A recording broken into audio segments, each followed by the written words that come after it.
Oh yeah, thanks you guys. I appreciate you taking the time to have me on here. I think it's pretty cool what you guys are doing. Very good questions and what a lot of research. This is cool. Yeah. This is awesome. Thank you for having me. I really appreciate you guys asking me to be a part of this. That was too cool, bro. And I was between shifts. I'm between shifts right now. I think I'm gonna be between shifts the rest of my life.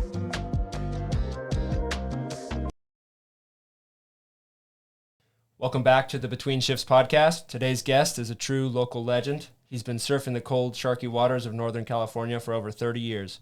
From shaping boards to building a skate park behind his shop, he's the kind of guy who never stops giving back. He's the owner of NorCal Surf Shop in Pacifica. Please welcome Shawn Rhodes. Yeah. Woo! How you guys doing?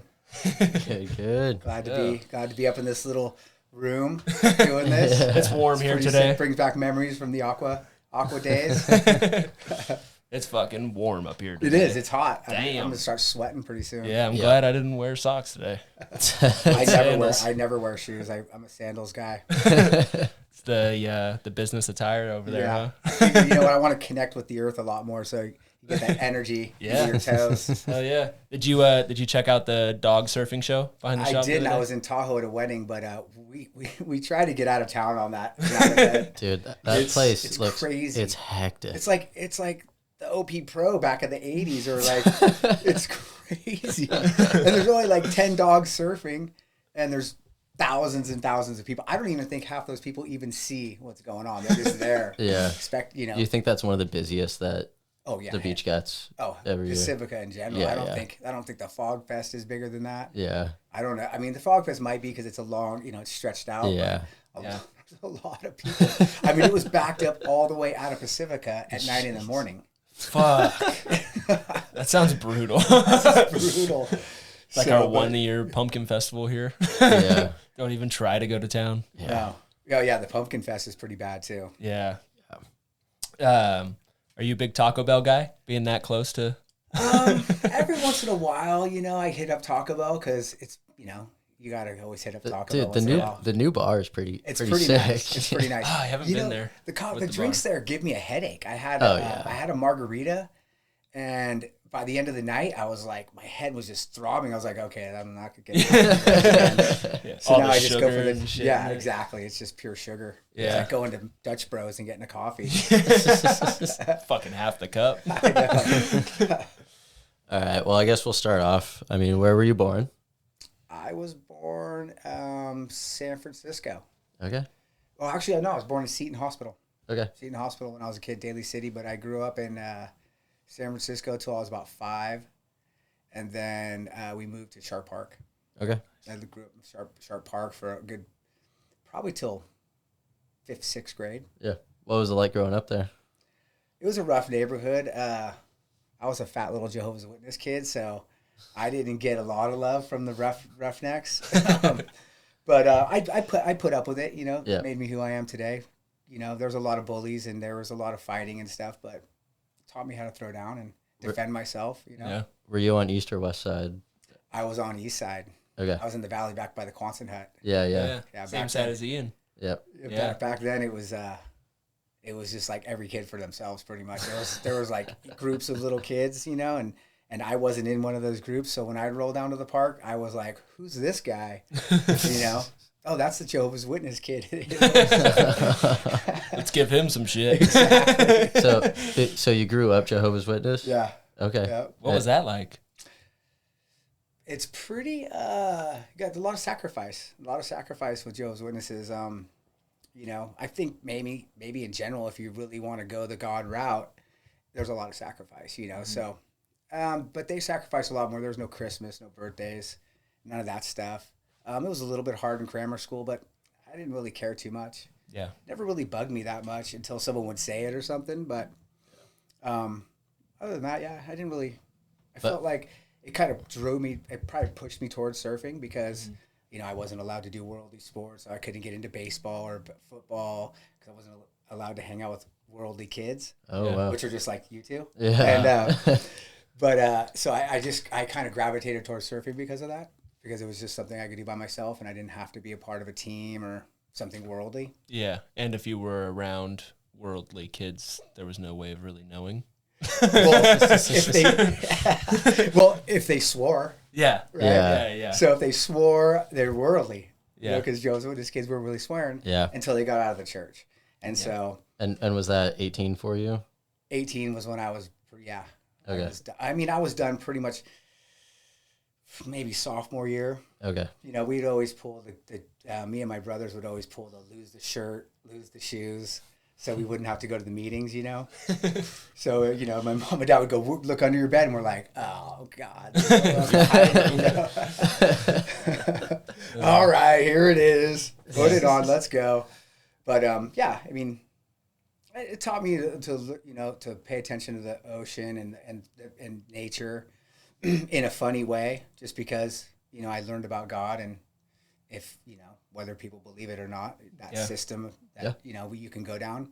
So that's a good thing to have in your back pocket, to know, you know, to like be able to you know, back up what you say kind of things with that stuff. So, so because of that, you didn't play any stick and ball sports growing up? No, I didn't. Do you wish you did?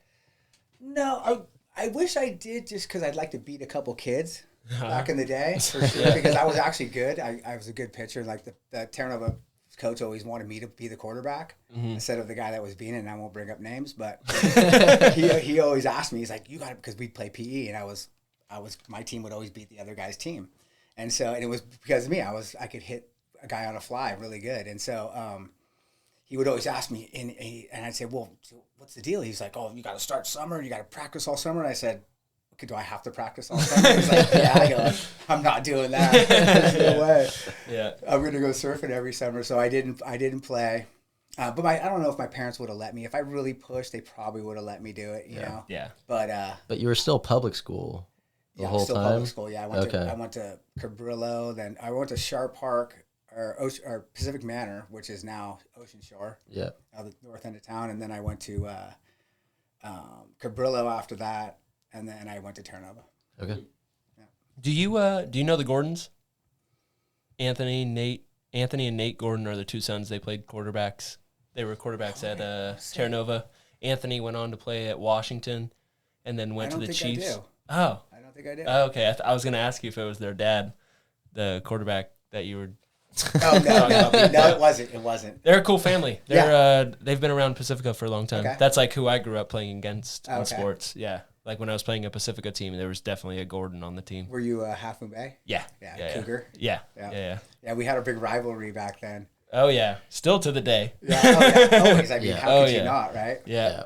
That's a scrappy game, man. That's what makes things great, is when there's those rivalries, right? Everyone's trying a little extra hard. The crowd's all riled up because they want their side to win. I mean, that's what it's about, really. Yeah, when you're in a pile up and people are bending your fingers and fucking trying to bend your ankles because the refs can't see it. That's where men are made. Are you saying Terranova was doing that to you guys? I think it was going both ways. Don't worry.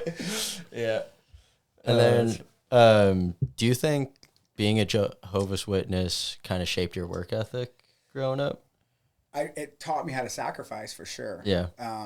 It taught me that, you know, sacrificing things for what you believe in isn't that hard and isn't that bad of a thing to do, if you really believe. I think. Yeah. I forgot the question already. Oh no! Is there anything else about your childhood that you think helped shape your work ethic? Like something that stands out? Being poor. Yeah. You know, we were a poor ass family. My dad worked for Budweiser. My mom cleaned houses. So there wasn't a little extra scratch for Shawn. So I had to earn everything. I had a lawn mowing business at 10 years old. Yeah. And it was a push mower. And I would sharpen those blades because I learned fast that the sharper they are, the faster it goes. So I would get home and I had this file that I got at Western Auto and the Lindemar Shopping Center. And I would file those suckers. And I would cut grass pretty fast, you know. So I was making like, I think this one older woman would pay me $10 a month to mow her lawn.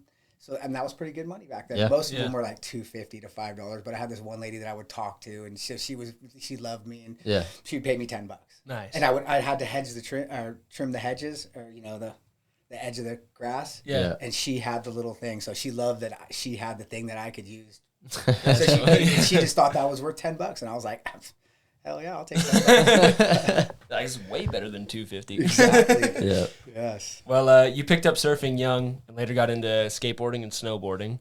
What pulled you towards all the board sports?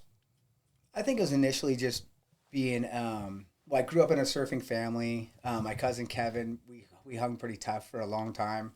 And he skated, so I skated. He surfed, so I surfed. And we were really competitive with each other in a good way. We weren't like hateful. We've always, he was a little bit better than me always. Mm-hmm. So I was just striving to be as good as he was. Yeah. So pretty much that. I would say that kept me surfing and pushing towards board sports. I just like the feeling. I went skiing once when I was like 10, and I didn't like the feeling of being like this. Mm-hmm. And it just felt so stupid to me. I was like, what am I doing here? Yeah. And once I could turn my feet parallel, or I don't know what that would be called, perpendicular. But I was like, okay, this is what I like to do. Yeah. And skateboarding was just fun, and it kind of just started when I was a little kid. Skateboarding, they had the little plastic skateboards with the bearings in them. Yeah. And then you tighten the bolt onto the bearings, and the bearings would like come out, and you'd see them rolling down the street. You're like, oh, there's a little bearing out. So it was just like, they were like this big, little plastic. They're called Go For It. Yeah. Go For It, and they'd sell them at like Quick Stop. Oh, okay. Yeah. So we would get those, and we'd go to Sacramento. My mom and dad had some friends out there, and they had these parking garages, and they were all into skateboarding. All the older guys, and so we would just skateboard down these parking garages because they were empty. Mm-hmm. Somewhere in Sacramento. I don't remember, or not Sacramento, but Stockton.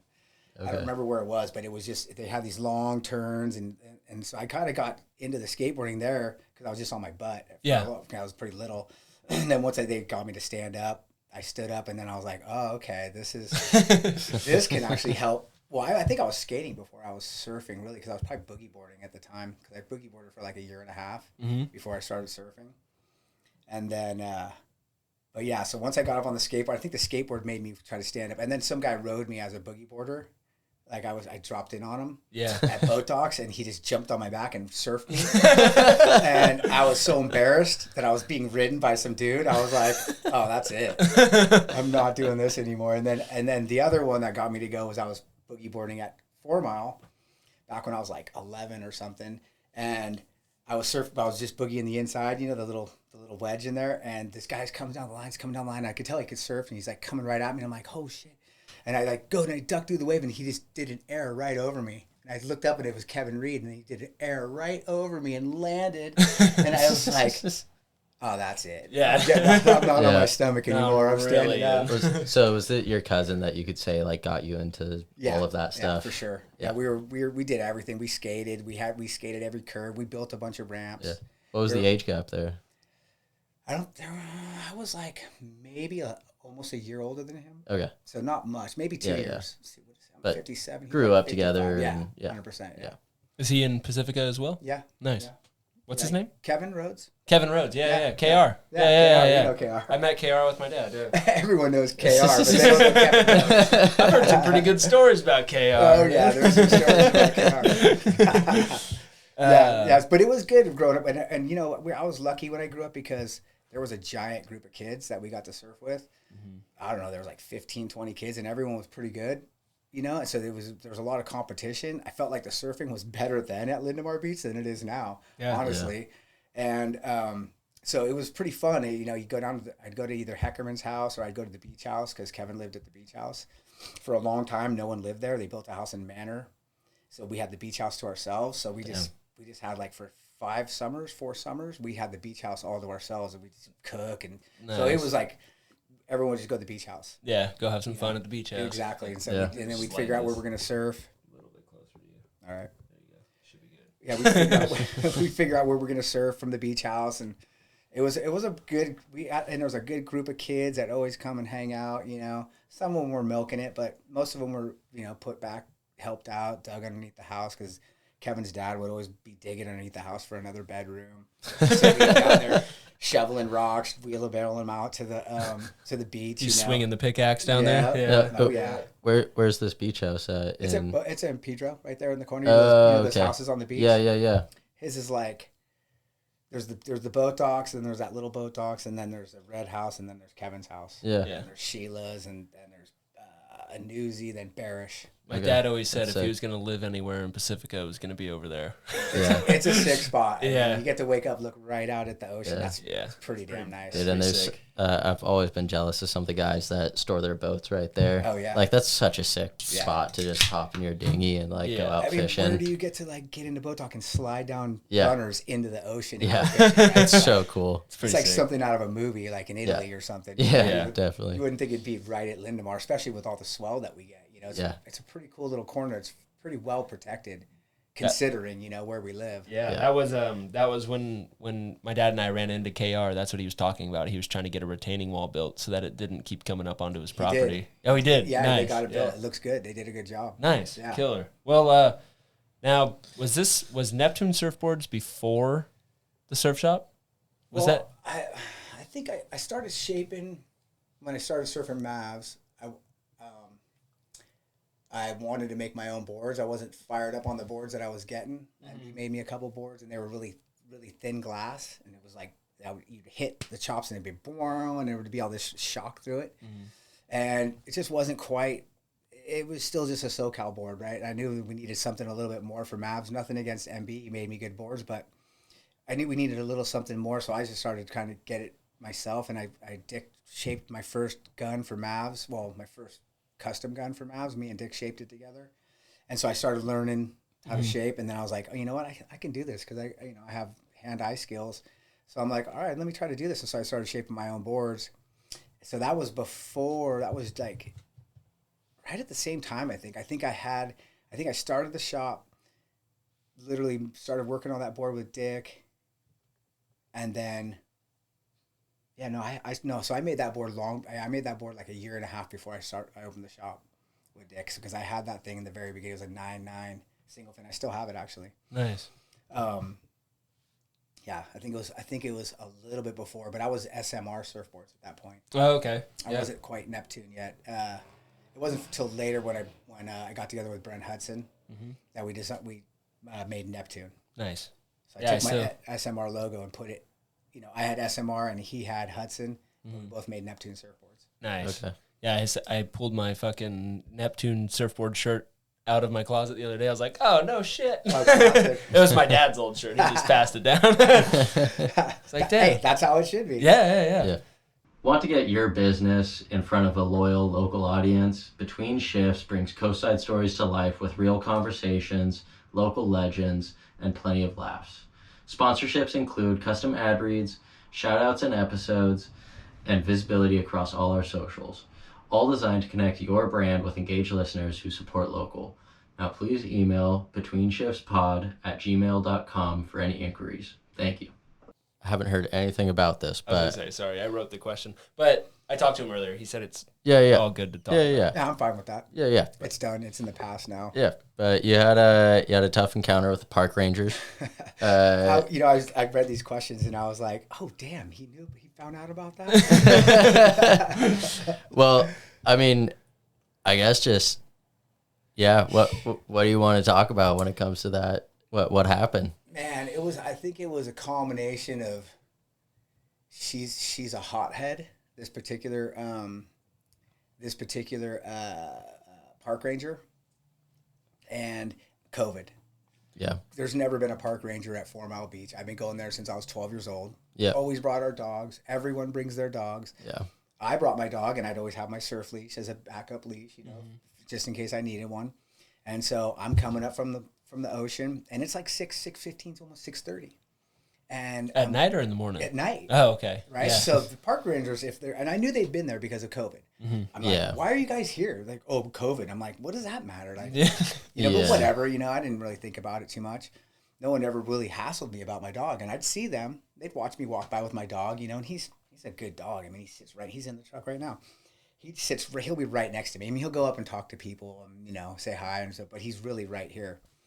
And I'm walking up the trail, and I see this truck parked, like on the west side of the highway of the railroad tracks, and I'm like, that's a weird spot for that truck to be parked, So I'm walking up, and Yoda's like walking with this lady in front of me. She's like, I don't know, 30 feet in front of me. She's like, oh hi, walking with him, and I'm coming around the corner and I see him get out of the car, the park rangers, and she like ran at me. And I was like thinking to myself, okay, I got the leash right here, you know? And so she ran at me really hard and she got all in my face and she's like, where's your leash? I go, oh, it's right here, you know, on my surfboard. Start pulling it off. She goes, that's not a leash. I go, yeah, this is a leash, you know? It's not a dog leash, but it's a restraining system. Yeah. And she just wouldn't accept that it was a leash. And we started getting in an argument about it because, you know, I don't back down very easily, and I probably should have. Maybe, but, you know, we're arguing. I was like, this is a leash. Look, I put it on. She wouldn't let me put it on him to show her, right? She kept stopping me, pulling me up and grabbing me. Yeah. And I was like, you don't have to grab me. I'm just, you know, showing you how this leash will work as a restraining thing. You know, you put it, you slide it through, and it's around his neck. Yeah. It's like a little cinch. And so, and she was like, wouldn't let me do it. Well, it turned into us going in circles, and then she tried to trip me to the ground, and it turned into a wrestling match. And I'm like, and then the kid that was with her jumped on me because she couldn't take me down. Mm-hmm. That's what she was trying to do. She was trying to take me to the ground. And I'm like, why are you trying? I'm talking to her as we're doing this. I'm saying, why are you trying to do that? Like, what have I done? Like, give me a ticket, you know, and I'll be on my way. But it kept going. And so then he jumped on me, and then, you know, it was just a long ordeal. It seemed like it lasted 20 minutes, but I don't know how long it really lasted. But it seemed like, I mean, my knees were all cut up and my elbows were all messy. But what she did was, I think she was embarrassed because she couldn't take me down. Mm-hmm. So once she got me down, she like handcuffed me, and my hands were behind my back, and I was sitting on the uphill. You know, I was like I was looking at the ocean. And she like got on my chest and sat on me and started hyperextending my arms behind my back because they were like sliding up the hill. Yeah. And I was like, you're fucking on my shoulder. You're fucking on my shoulder. And she didn't listen, and I could just hear my shoulders just shredding like, because I couldn't get them bent. It was like, and she was, I don't know if she was paying attention. She's doing it on purpose, whatever it was. It she happened, finally right? had a chance to be exactly. That's how I felt it was going down. Yeah. And so all that happened. It was a long ordeal. My girlfriend had to drive all the way to Salinas to get, because they wouldn't take a credit card over the phone, so she had to drive to Salinas. She didn't even know, because I was supposed to meet my daughter for dinner that night. Mm-hmm. And my daughter was all panicked because I was in San G working on the tractor, so she thought maybe I rolled the tractor on me or something. So they were all panicked. I didn't even get a hold of them until 10 o'clock at night. Yeah. This happened at 6 in the afternoon. Oh. But what happened was, fortunately, when I was about to be arrested, I was able to get into my pocket because I had these really long pockets, and they didn't find my phone. So I reached into my phone. I reached into my pocket, right, like shimmied it out, called Flea, said, hey, can you pick up my truck? They're going to leave my truck with my dog in it at 4 Mile. And I'm like, I'm not leaving it overnight. So he was lucky. He came down and helped me out, grabbed my truck, brought it back. But in that meantime, he had the officer, the officer that she had called in, said, you know, Flea's like, dude, what's going on? I know this guy. He's mellow. Like, what the fuck happened? And he's like, oh, I think my officer got out of hand. So that kind of helped me with the court stuff because, I mean, this was a decent amount of money to protect myself against this, you know? So, sure. And not to mention, I have a shredded shoulder now, and it's never been the same since. So, you know, there was really no repercussions for her. Yeah. But I couldn't just sit there and let that happen to me and not fight back. So I fought back, and we ended up settling. It was not really worth all the time and effort, but I just wanted to prove a point. Yeah. At one point I said, hey, I'll drop the whole thing if she's fired, because what happened after that happened, a lot of people were sending me information on her. Like, she's an asshole. She's doing this to us. She does this kind of... All these people were sending me stuff, and I was like, whoa, this is kind of crazy. Like, maybe I should do something about this, you know? Yeah. That's what made me kind of It's like, she could have just written a ticket and walked away. Like, did she... and I would have taken it. I don't care. When she approached you, did she have a mask on? No, she didn't. Mid-COVID, just fucking going for it. They brought me to jail, put me in jail with all these, like, Darryls all throwing up all over the place, and I didn't have a mask. Wow. I mean, I didn't care because I didn't totally believe in all that stuff, so I was like, whatever, but... in my mind, I was going, oh, so you're going to put me in the cell with all these COVID patients and no mask? But what really pissed me off is at the end, when my girlfriend came pick me up, my girlfriend and daughter came pick me up, they asked me if I wanted Narcan when I left.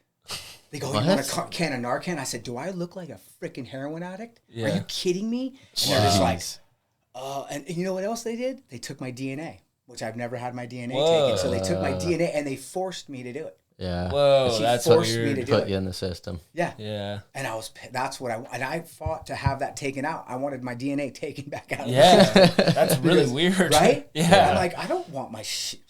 That's one of the reasons I fought on the lawsuit, because that was one of the things I wanted taken out. I don't want my DNA in the system. Like, Yeah. you know? Don't walk your dog at 4 seems- Mile. You're going to get put in the system.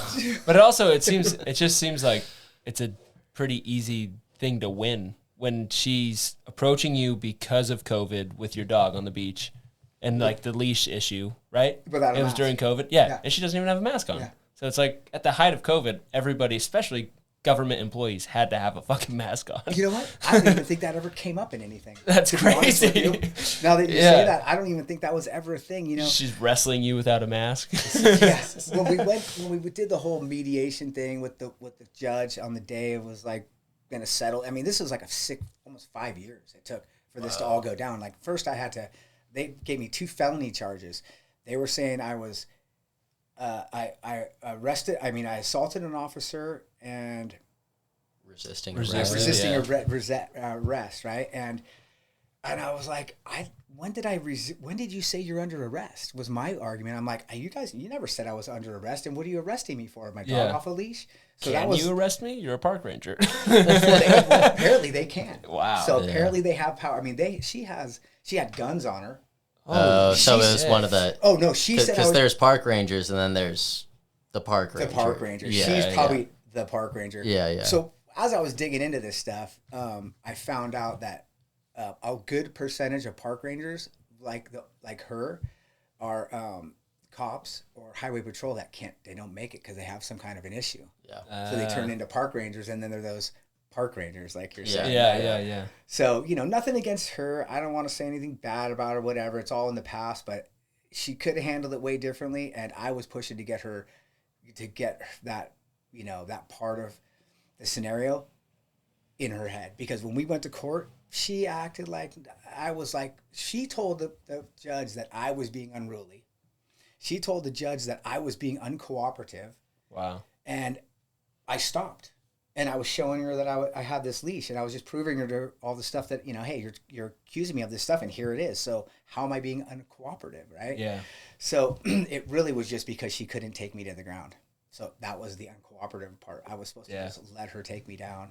And she was taking me down. She would have taken me down hard, like to my head or to my shoulder or something, and then right? fucking drove her elbow into the back of your head or something. Right? Yeah. Because the kid was had his boots and he was wedging them into me, and she was calling out these codes, and he was trying to get me in the jiu-jitsu holds. And I was like, dude, I told him, dude, I know the defense to most your jiu-jitsu. Yeah. Like, what are you doing? And he's like, just sit still. And I was like, I am. You got it. I'm stuck. I got my sandals on, dude. You got your boots. Like, what's going on here? Yeah. But she's doing her best impersonation of a highway patrolman. Yeah, something. But so that's all in the past now. But that was a negative thing. It was like it wore on me personally because it ruined 4 Mile for me, actually, because I haven't had a good session at 4 Mile since that day. Yeah. And I just get this different vibe going there now because that's been my backyard forever. I mean, I've been going there since I was 12, and for a long time, a lot of people weren't surfing there. None of the town guys would ever surf there. So it was like my little sanctuary, and so that kind of messed it up. I'm starting to try to get it back. I've been bringing my kid and his buddy there and trying to get that love of it back, but it kind of soured me on the place. I bet. So then I started thinking, okay, you're messing with me because of my dog. Meanwhile, there's gang members down there freaking spraying all over the sides of the cliff. Yeah. And you guys took the bathrooms away, and now everyone shits in the pond. Yeah. By the pond. That's gnarly. So where's that water go? Is it feeding all these freaking crops over here? So maybe you guys should worry about that crap. I'm getting pissed right now. And so that was coming out of my head when I was driving to the police station. And she, by the way, took me to the hospital first. When I said, I'm not going to the hospital. She goes, no, you're complaining about your shoulders, so we're going to get a check. I said, am I going to get an MRI or an x-ray? She said, no. I said, then why? What's the point? use? So what she wanted to do, she wanted to drag me in there, forced me onto the bed. So once you sit on the bed, you get charged. So I was trying not to sit on the bed because I know that, right? So I'm like, I'm not sitting on the bed. And she's like, sit on the bed. And she was grabbing my arms from behind because I'm handcuffed, walking me through the hospital. It's like I'm some freaking vagrant, like creeper. Yeah. And the doctor was helpful. She's like, hey, he's not doing anything. He just doesn't want to sit on the bed. Leave him alone. The doctor told oh, wow. the woman that, Yeah. So she must understand the rule as well then. Oh, yeah. She knew what I was doing. I didn't want to sit on the bed. I wanted to get a charge. I told her, I said, when the doctor walked in, I said, are you going to be able to x-ray me or MRI me right now? And she said, no. And I said, then why am I here? Because she shredded my shoulder and you're not going to tell. She's like, does that hurt? I said, yeah. Like, you know what I mean? Like, okay. Does that hurt?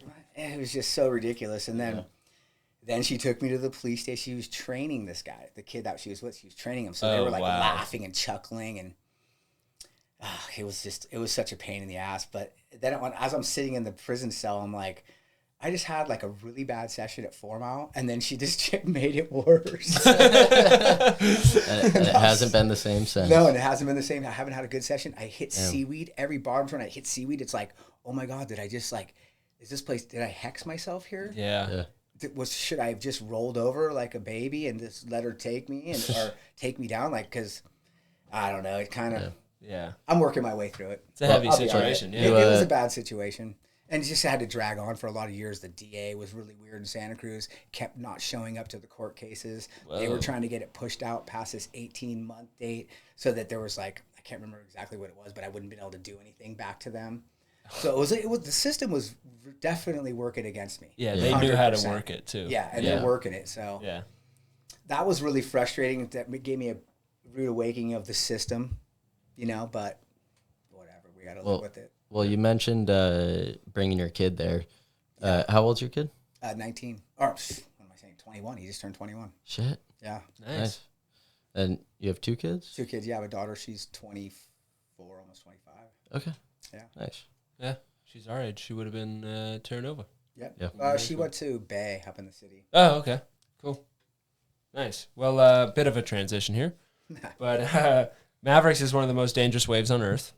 What drew you to Mavs, and what does it take mentally to prepare to surf something like the beast that Mavericks is?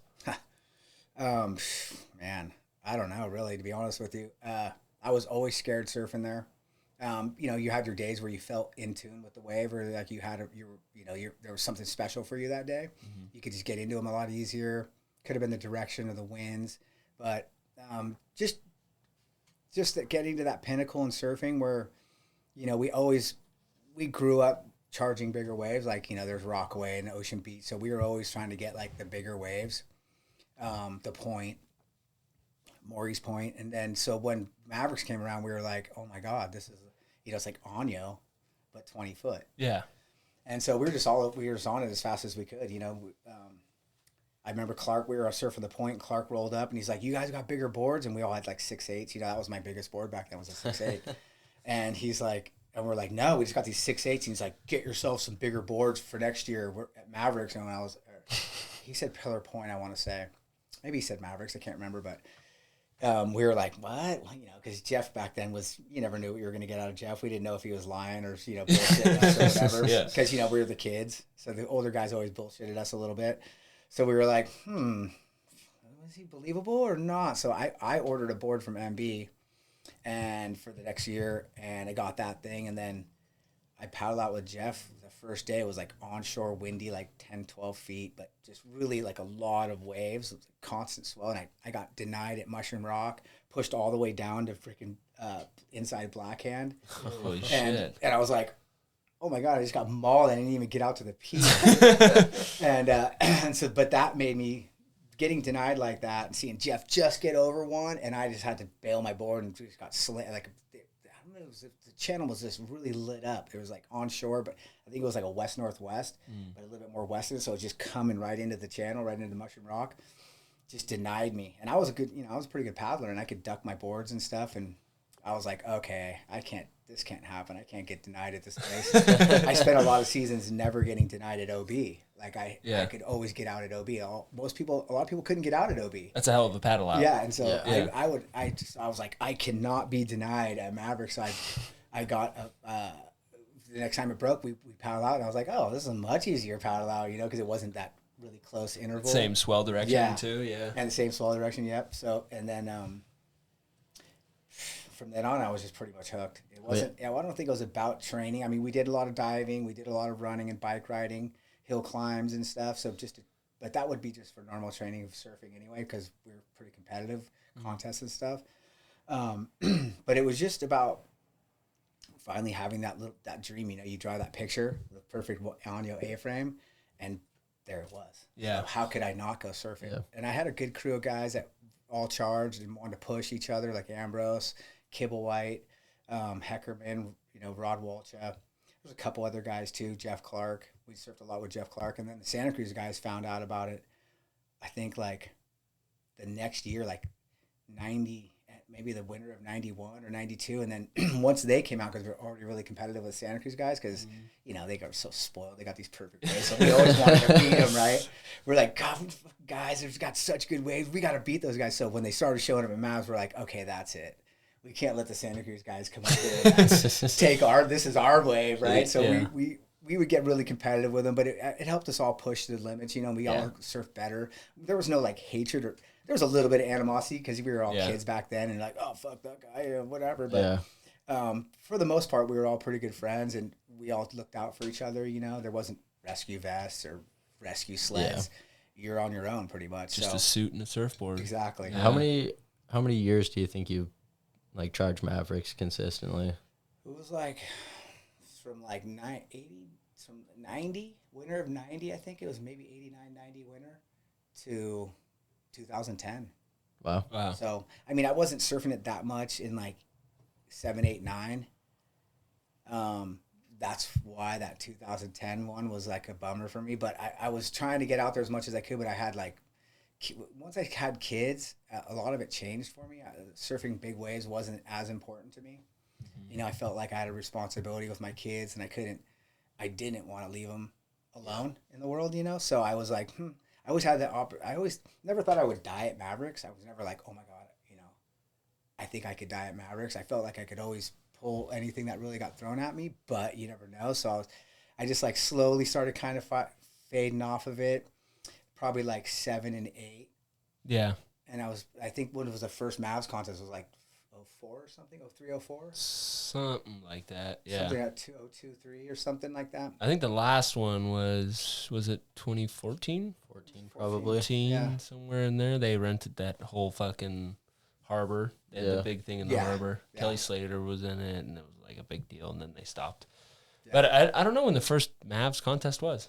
It was still WSL at that point still. No, right? I think it was just Quicksilver did the first one. Oh shit. Quicksilver did the first one, and it was a totally different grading thing. It was kind of based off the eddy. Everyone goes out, catches waves, and then you add up the scores at the end. Yeah.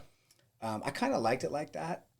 It was kind of cool because it gave you some opportunities. Having it like in regular heat was good too because I was used to heats, but maybe it took a little bit out of it. It was a little bit different. Maybe it was a little bit more cutthroat with the guys. Everyone was like trying a little harder on each other, so there wasn't those opportunities to get that really easy roll in. If you had to, I mean, we haven't had a Mavericks competition in fucking forever. If you had to come up with like some sort of format that you think would be ideal for that wave for a competition in the future, what would you do? I would do really close to what the Eddy does. Yeah. Yeah. I think that's a good format for that wave. Lets people just concentrate on just getting a big ass wave instead of just getting something to get through the heat. Yeah. Not taking anything away from that version of it, of heats and stuff, but I just feel like there's and especially because it's the Eddy and it has there's something a little special about it because it's a little bit fair kind of almost, there's that cutthroat guy that's a really good paddler could get a really good one off a guy that's maybe taking off really deep and he doesn't want to paddle because this guy's paddling on him, so I think I would do something Eddy, but I would also add some stuff in. But I can't say that because I might try to do it later on in the future. So real quick, in the Eddy, do they still have priority in the Eddy, or is it kind of if you're in the right spot, you got it? If you're in the right spot, you're okay. Because I remember watching a interview. Well, not the interview, but his post Eddy, Landon McNamara. He won it this year, but he's talking about. He's like, I'm not even kidding. I followed a sea turtle around. In my second heat, and the sea turtle put me in the right spot. I was like, that's fucking nuts. I thought there was priority, but I guess there was. No. I guess there isn't. Did you catch Landon at OPL? No, I didn't. It was really good. I passed out that night. I came home. I was gonna go, and then I just laid down and midnight. And I was like, I missed it. Dang it. Yeah, we were. if it worked out right, we were gonna have him on here and interview him, but it just didn't work out. Timing he on flew it's a in hard one. flew in the night of, flew out the next morning. So I mean, for me, it looked like he was charging. I mean, he got the biggest waves. oh yeah, 100%. no, it was right? fun to watch for sure. Yeah, he's killing it. Good for him. And then Plus, he's got the kids and stuff, and they're all fired up. That's great. That's such a good feeling for him. Yeah. I don't know. I kind of want to. This question is: if you could match your surf style to any song or band, who would it be and why? But I also just kind of want to ask, who's your favorite band right now? Yeah. Who do you listen to the most? Who I listen to the most? Bob Marley. Yeah. Nice. I'm a big reggae guy. I like reggae and ragamuffin. Yeah. But I also like jazz. If I were to match my surfing in big waves, it would be totally different than if I matched it in small waves. Yeah. But like bigger waves, I want like Led Zeppelin or something like that. Yeah. Something that's like leading up. Yeah. And then in like small waves, I have something like, I don't even know.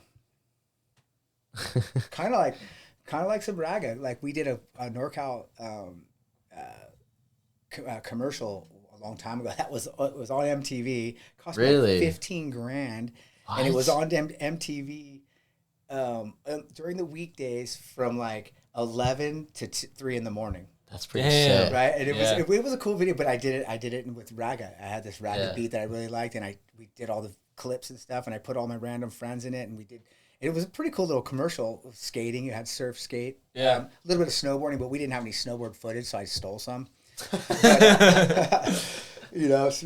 But we did try to go to the mountains and get some footage, and it was just snowing and dark the whole time. And back then the video cameras were pretty good, Yeah. especially the one I had. And so it was just, we came home, we were all stoked. We were like, oh, we can't put this in the video. It's so dark and gloomy, you know? How does that come about? Just like doing a actual commercial for MTV. Yeah, I mean, for MTV. Some guys came by the shop and hit me up, and they were like, oh, we want to do small business commercials, and we're affordable and all this stuff. And it was fairly affordable, but maybe by the time when I started making it, by the time it was done, the money wasn't there anymore. You know, it was like, oh, we started in the summer, and I think we finished it like late winter or something by the time it was all said and done.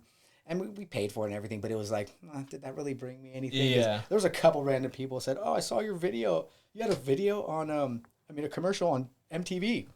I saw it at 2:30 in the morning, and I'm like, huh.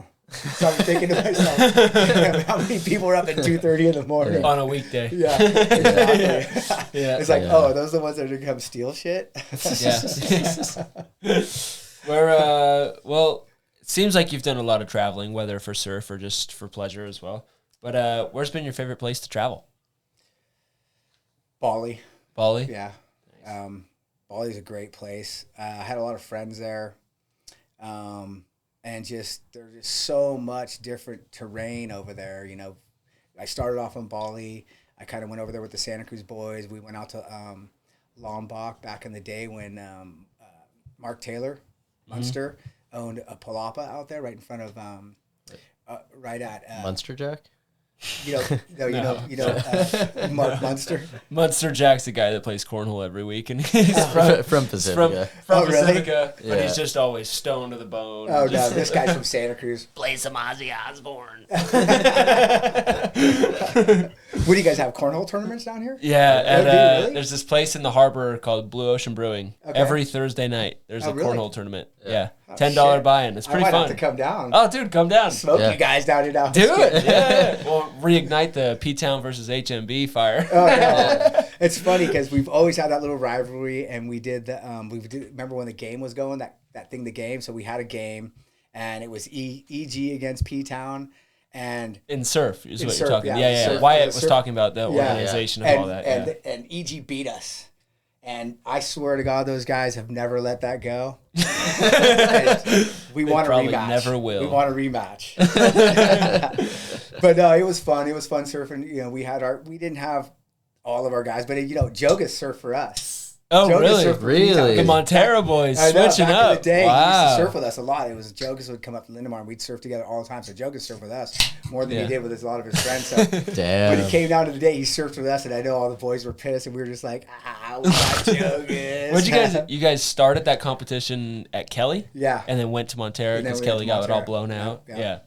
That's pretty sick. Yeah. I wish that would come back. That'd be so fun. I know. You know, we've been doing the Red Triangle, or the board riders. Yeah. Our team is the Red Triangle. I've seen that, yeah.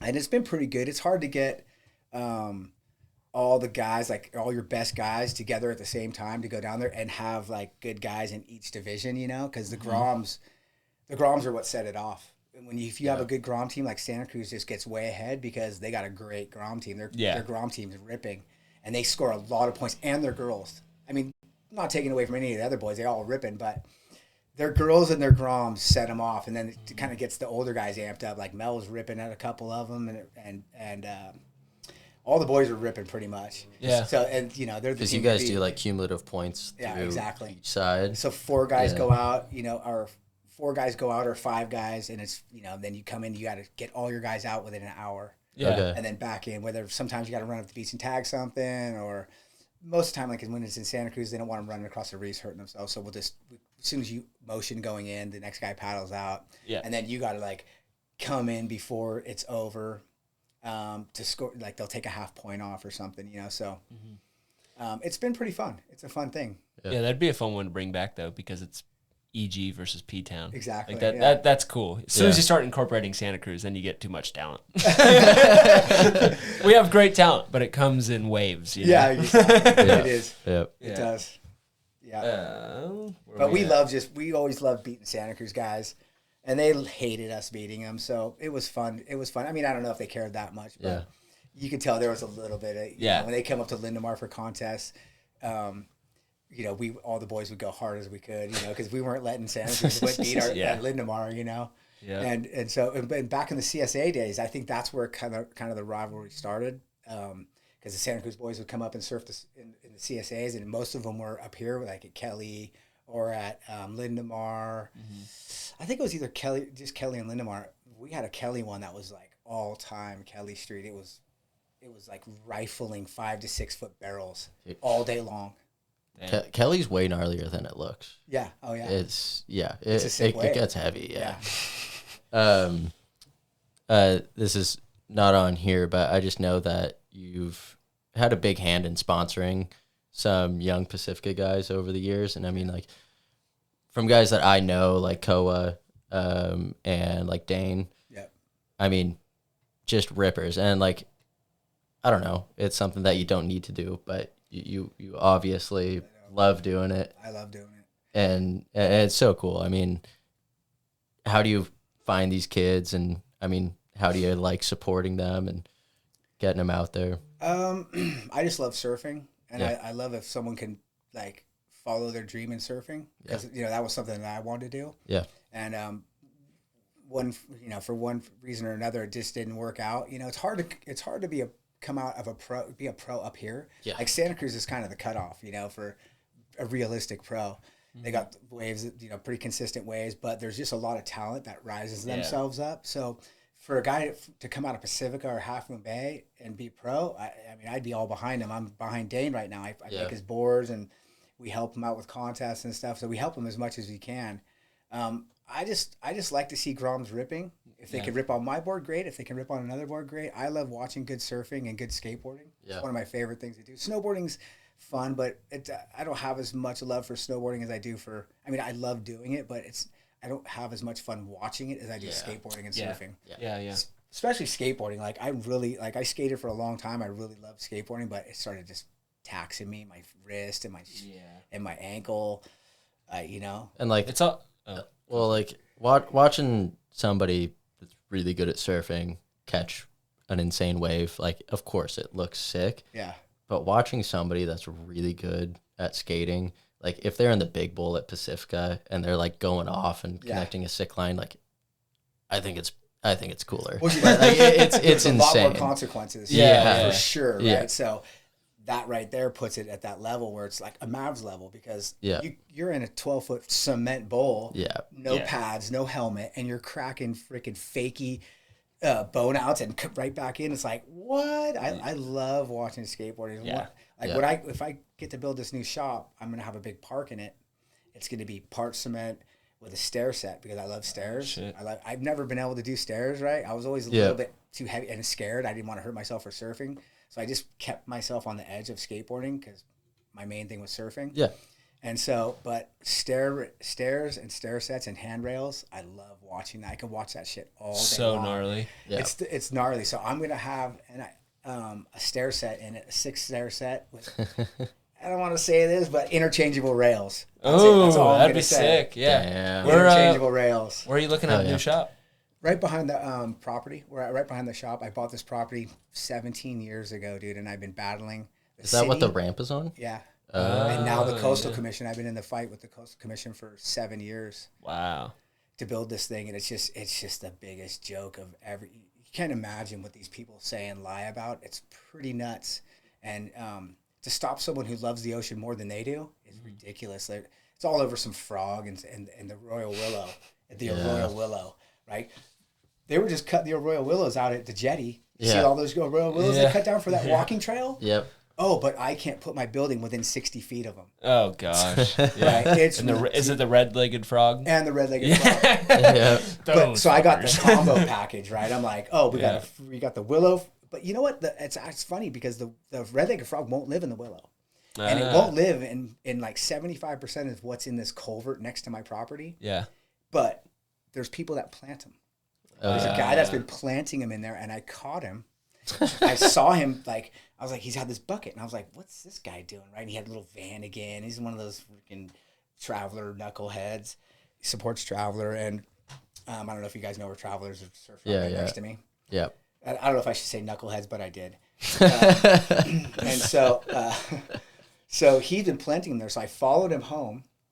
And there was a guy following him that I know that's into this type of thing to do to people. And he saw me following him, so he cut left. Yeah. And I kept following that guy.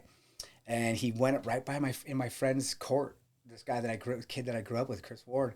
And I'm like, what? This guy lives right here. He's like right across the street from one of my best friend's house. Yeah. And so he gets out of the car, I roll up. I'm like, hey, what are you doing? What do you got in the bucket? He's like, oh. He kind of froze for me. He's like, I got stickleback in here and red-legged frog. And I'm like, what? Well, you can't be traveling that. You can't be carrying that shit around. What are you doing?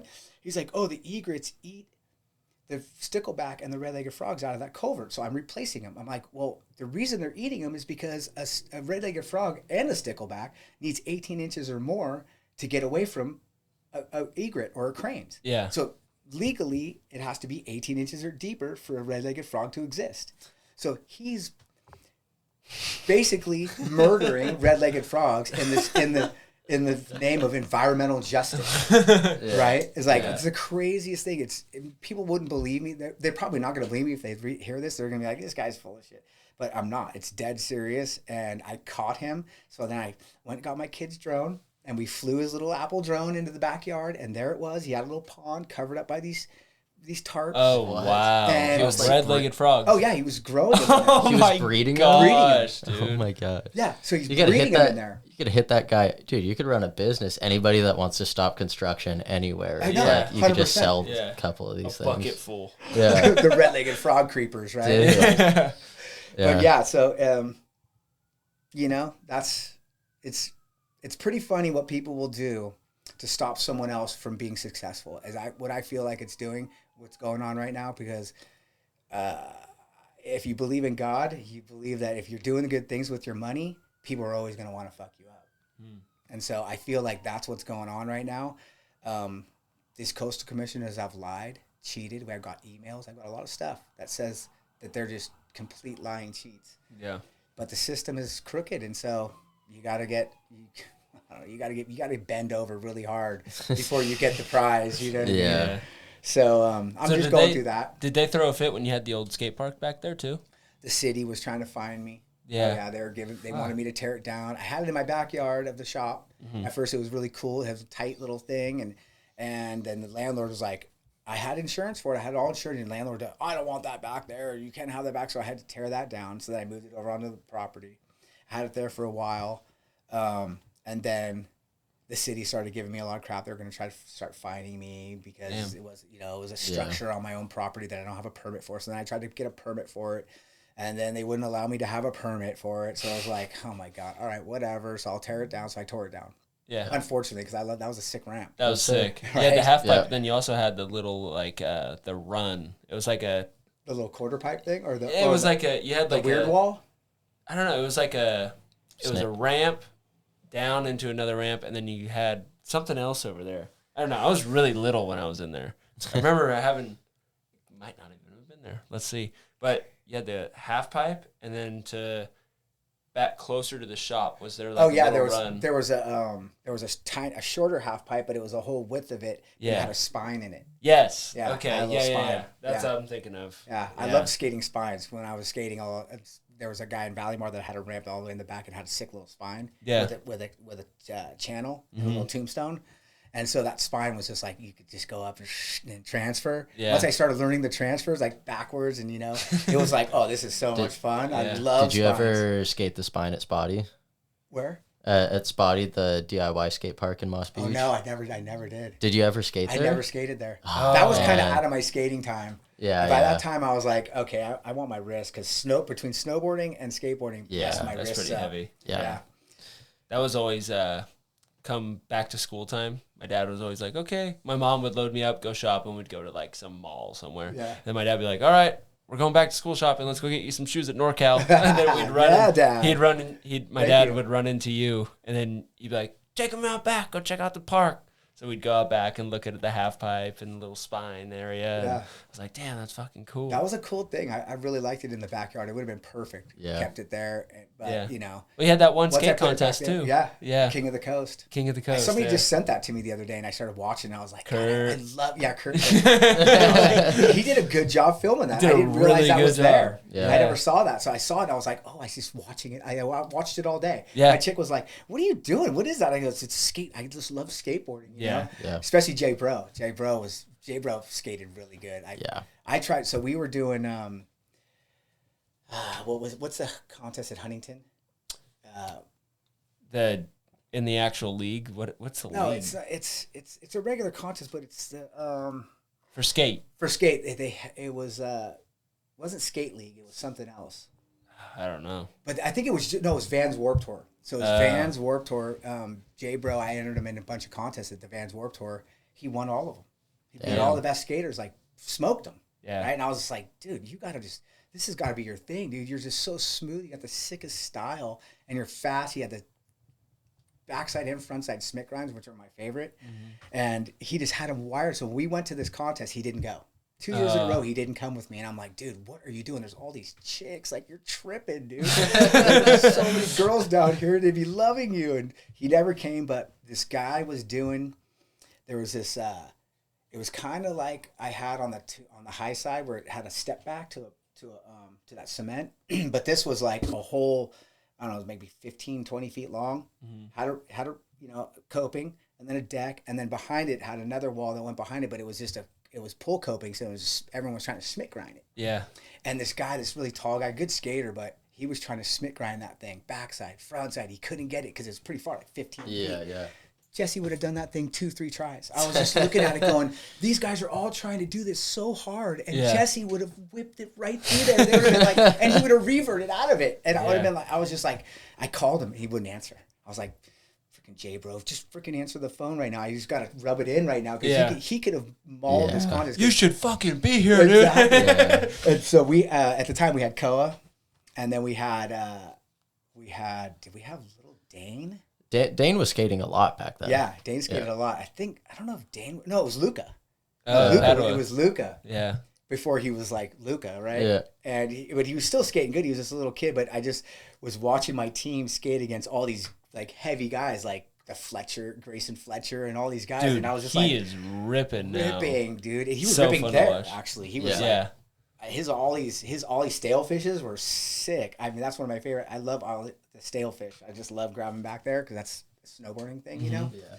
And he was killing it. But I was just looking at my team. This like I had this kid from Bakersfield. Oh God, what's his name? He got like third in that King of the Coast. Oh shit. Oh God, what's his name? I love that kid. He was a classic. And it was Koa, and it was what's his name from the skate park up here that always wore the spiky helmet. Remember him? He'd do those hand plant 360s. Oh my God. Lime green. Yes. I don't know his name, but I know who you're talking about. His dad used to own the bike shop in Linamar Shopping Center. Great kid. I love the kid. But, everyone said, oh, this about a style, that about style. I was like, dude, the kid's getting it done. He's got a lot of tricks, and he's killing it. Yep. But he ended up moving to San Diego. But our team was like that, and I was just watching my team skate against these heavy guys, and I was so fired up that I had a skate team in this event. That's pretty cool. It was called, oh my God, it almost came to me. The Vans, not the Vans Warped Tour. It was the shop challenge. Wars. Shop challenge. It was a shop challenge. So it's different shops would That's enter pretty their sick. teams. I like that. It was a good. Yeah. It was a good thing, and then they stopped doing it. Yeah. But a lot of people Where would was come it? and watch it. It was. They had this sick skate park built right on the beach at Huntington. Oh no shit. It was Damn. It was badass. That's pretty sick. And they had food, and like all these people were sitting up in this. They had this like VIP room, so you could go. They had the skate park on this side, and then the surfing on that side, so you could go watch surfing, come back, watch the skate park. Shit. I mean, it was sick, and I think I had to pay $400 to enter the whole $100 a kid. Oh, that's sick. Right? Yeah. And so it was a pretty good time, and I had a lot of fun watching all those kids skate. I mean, the skating was just insane. Yeah. A lot of the kids down there are like robots, man. They're just like big, big, ting, ting, crank, crack, crack. Man, and it's like, it sounds like a song right now. This guy's like playing a song. It was pretty cool. We had Steve Hawk on, Tony's older brother. Yeah. And he was talking to us about how when Tony was coming up and he was growing up, he had a different style than everybody else down there. 100%. And everybody was just like, what the fuck is Heckle up with him. this kid? Yeah. Yeah. He was kind of like lanky. Long, and everyone's like, lengthy, doing spins and like all the vert stuff. And everybody's like, what is going on? yeah, I remember, was it Animal Chin, Search for Animal Chin? When the Bones Brigade, I've never seen it. You guys never seen that one? Yeah. You seen it? Yeah. It's a classic, right? There's all the San Francisco stuff. But I remember Tony Hawk and that, and he just kept doing those methods, right? He always had that sick method. He'd do the method off when he went to Chinatown banks, because I used to skate all that shit in the city back in the day. Late at night, we'd go up there and skate Chinatown banks, come all the way down the hill, skate to I don't know what that other spot was. We'd skate all that stuff. I don't even think you could do that anymore in the city. Do people still do that? Speaking of skating in the city, well, it just brings me to John Cardiel. But were you able to sponsor him at all? No, I wish. Yeah, you would have had your shop a little bit later than when he was still around, huh? Yeah. Yeah. He was gonna actually judge at the King of the Coast, and I think he got sick or something happened. He couldn't do it. But I was all stoked. I was like, I'm gonna have Cardiel just judging my contest. That's so sick. Such a cool guy to just sit down and have a conversation with. Like, have you guys got him on here yet? No, he says he lives up in Sac. So he's he's been saying that when he comes down to town, he has a reason to come to town. He'll come make some time and come on. But yeah, we haven't had him on yet. I did a trip up to Downeyville, mountain bike trip, with my dad and his friends, and he met us up there. And it was the first time I had seen him since I was fucking like 3 years old. Kid, Yeah, at Folsom Skate Park, actually. That was the last time I saw him. But it was so cool. I just sat around a fire and just talked to him. Yeah. And it's just like you idolize all these people, and then you realize they're normal people. And then with John especially, you're just like, this guy's super cool. Yeah. Like he understands. He has a good route in life. Good outlook. Good. Yeah. Yeah, a lot of times the skaters and surfers, they get caught up in this, part where you just got to be a surfer or a skater your whole life. You can't do anything else. Yeah. And the world's your oyster, man. It's like that's a part in your life. That's great, but you can't just keep doing it forever. You got to find other things and get back to it, have fun with it. And that's like changing a lot in the industry right now, where it's like there's a lot of guys that are like, look, like I'll ride for your brand, but like I'm only going to do like one video a year, like I got a life to live, like, So it is cool because you no longer have all these guys going pro, burning out in 5 years and then being done. And they probably end up skating better for longer. Yeah. So it's you don't want to like knock the sponsorship and making money from skating, but there's a lot of negativity that goes on with like sponsorships and what you have to do, and maybe you have to sell yourself the way you don't really want to sell yourself. So, especially these days, it's like, I can't imagine for all these kids. Like, I mean, I don't want to have to like put my whole life out there on social media. Yeah. And like nowadays, you have to do that. Yeah. Have to. And that sucks. Yeah. It's also like skateboarding, snowboarding, surfing, mountain biking, whatever. It's a very creative. Those are all very creative sports. Everybody has their own line everywhere. And it's hard when you start to put a sponsorship behind that and they're trying to push you to put out edits or posts, whatever it may be, every week, every day, whatever, because then it's forced. Yeah. And like the beauty behind creativity is it's creative. It's not forced creative. It's Yeah. Well, that's a good thing about board sports, is there's a lot of creativity in it. Everyone's got a different style. They have a different way they look at a mountain, a skate park, or a wave.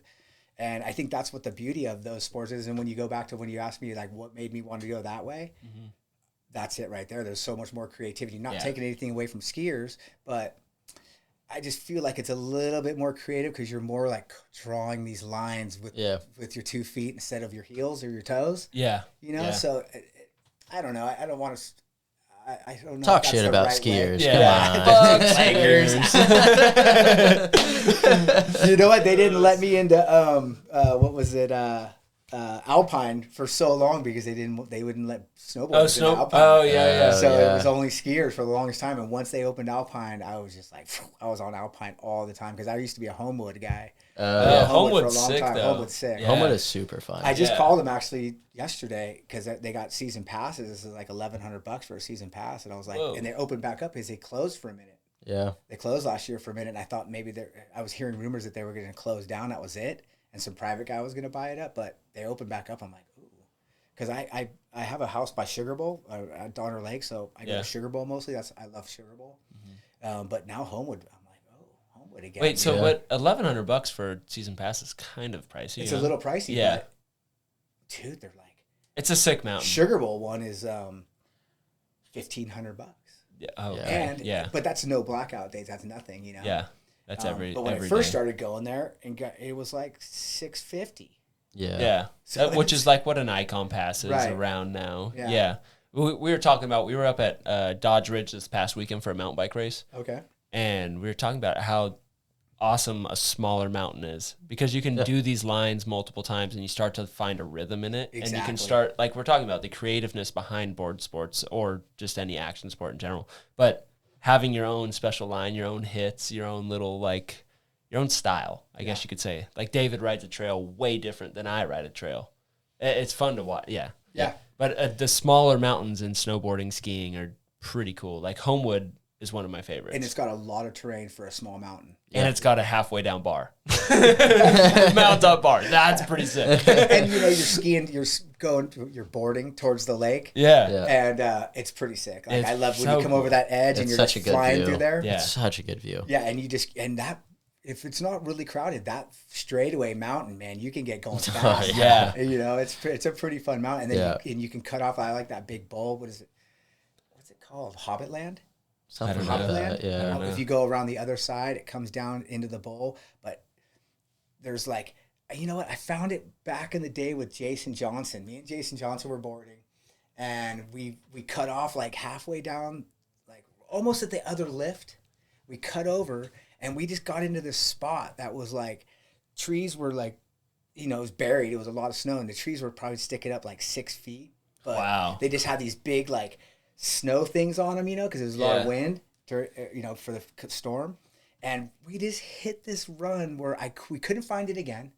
We were just trying over and over again to find. We couldn't find it. We were both just like hitting these trees and like flying off the trees and landing, and we were in like unison. And we got to the bottom. We were just like, dude, that was so sick. We were just like, one more. I said, okay, there's our line right there. That's where we went, and we could. I don't know what it was. We just never found that spot again. And I never found it since because it was the perfect height for the snow. Yeah. And the trees were whipped over a little bit, but they were just like, you could just come and rail off just of like them. Kicker bunch of after board kicker. sliders. Yeah, when you hit it and you just kind of kick your board, but you land straight. Yeah. That's like the sickest feeling. A whip and motor. Like a little, it's like a whip. Yeah. Well, we'll cruise back into this roster here, but you can go to the Landmark, the Bay. We talked about you started your business in the early 90s and went through some economic troubles over the years. What was the hardest part about sticking through that, and how did you get through all of those Not times? getting paid. Yeah. For like almost 10 years, I had 2 other jobs. So Wow. Holy shit. I didn't have to take any money from the shop, so we just built it up. Wow. What were you doing? I did floors. Oh, okay. Yeah, I did You have floors. your own business? Yeah. Oh, nice. My own flooring business for a long time, SMR Flooring. And so that pretty much carried me through all those bad times. It was like probably year 7, I think. my partner's dad's like, okay, I think you guys can get cars. And so we were like, wow. I was like, what? I can get a car, like a brand new car. I never had a brand new car. And he's like, yeah, I think you guys should get cars because you guys are going to get hammered in taxes. So I'm like, all right. So then once we got the new cars, it kind of, everything started setting in motion a little bit more. I think, I don't know if it was the brand got a little bit more popular or what it was, but then I was able to get a little paycheck. And then little by little, we just started getting a little bit more busy and a little bit more busy. So then it started probably like year 12, I was able to just gosh, I was still doing floors till 2008. So Damn. I got married. Well, so I stopped doing floors for a while because it was messing up my knees, and I was focusing on surfing. And then I got married. I met a girl, had a kid, and got married. Mm-hmm. And so then I had to go back to floors. So I did floors again, and I started back up the old business, and I did that till probably 08, 09, something like that. Was that business primarily in Pacifica? No, I did. I mostly was in the city and the peninsula. Nice. Yeah. Oh, yeah. I worked for California Carpets and in the city and the peninsula, and like Floorcraft, Georgia Brothers Furnitures. I had a lot of accounts. I grew up when I was in high school. I was working for a guy that was doing floors for.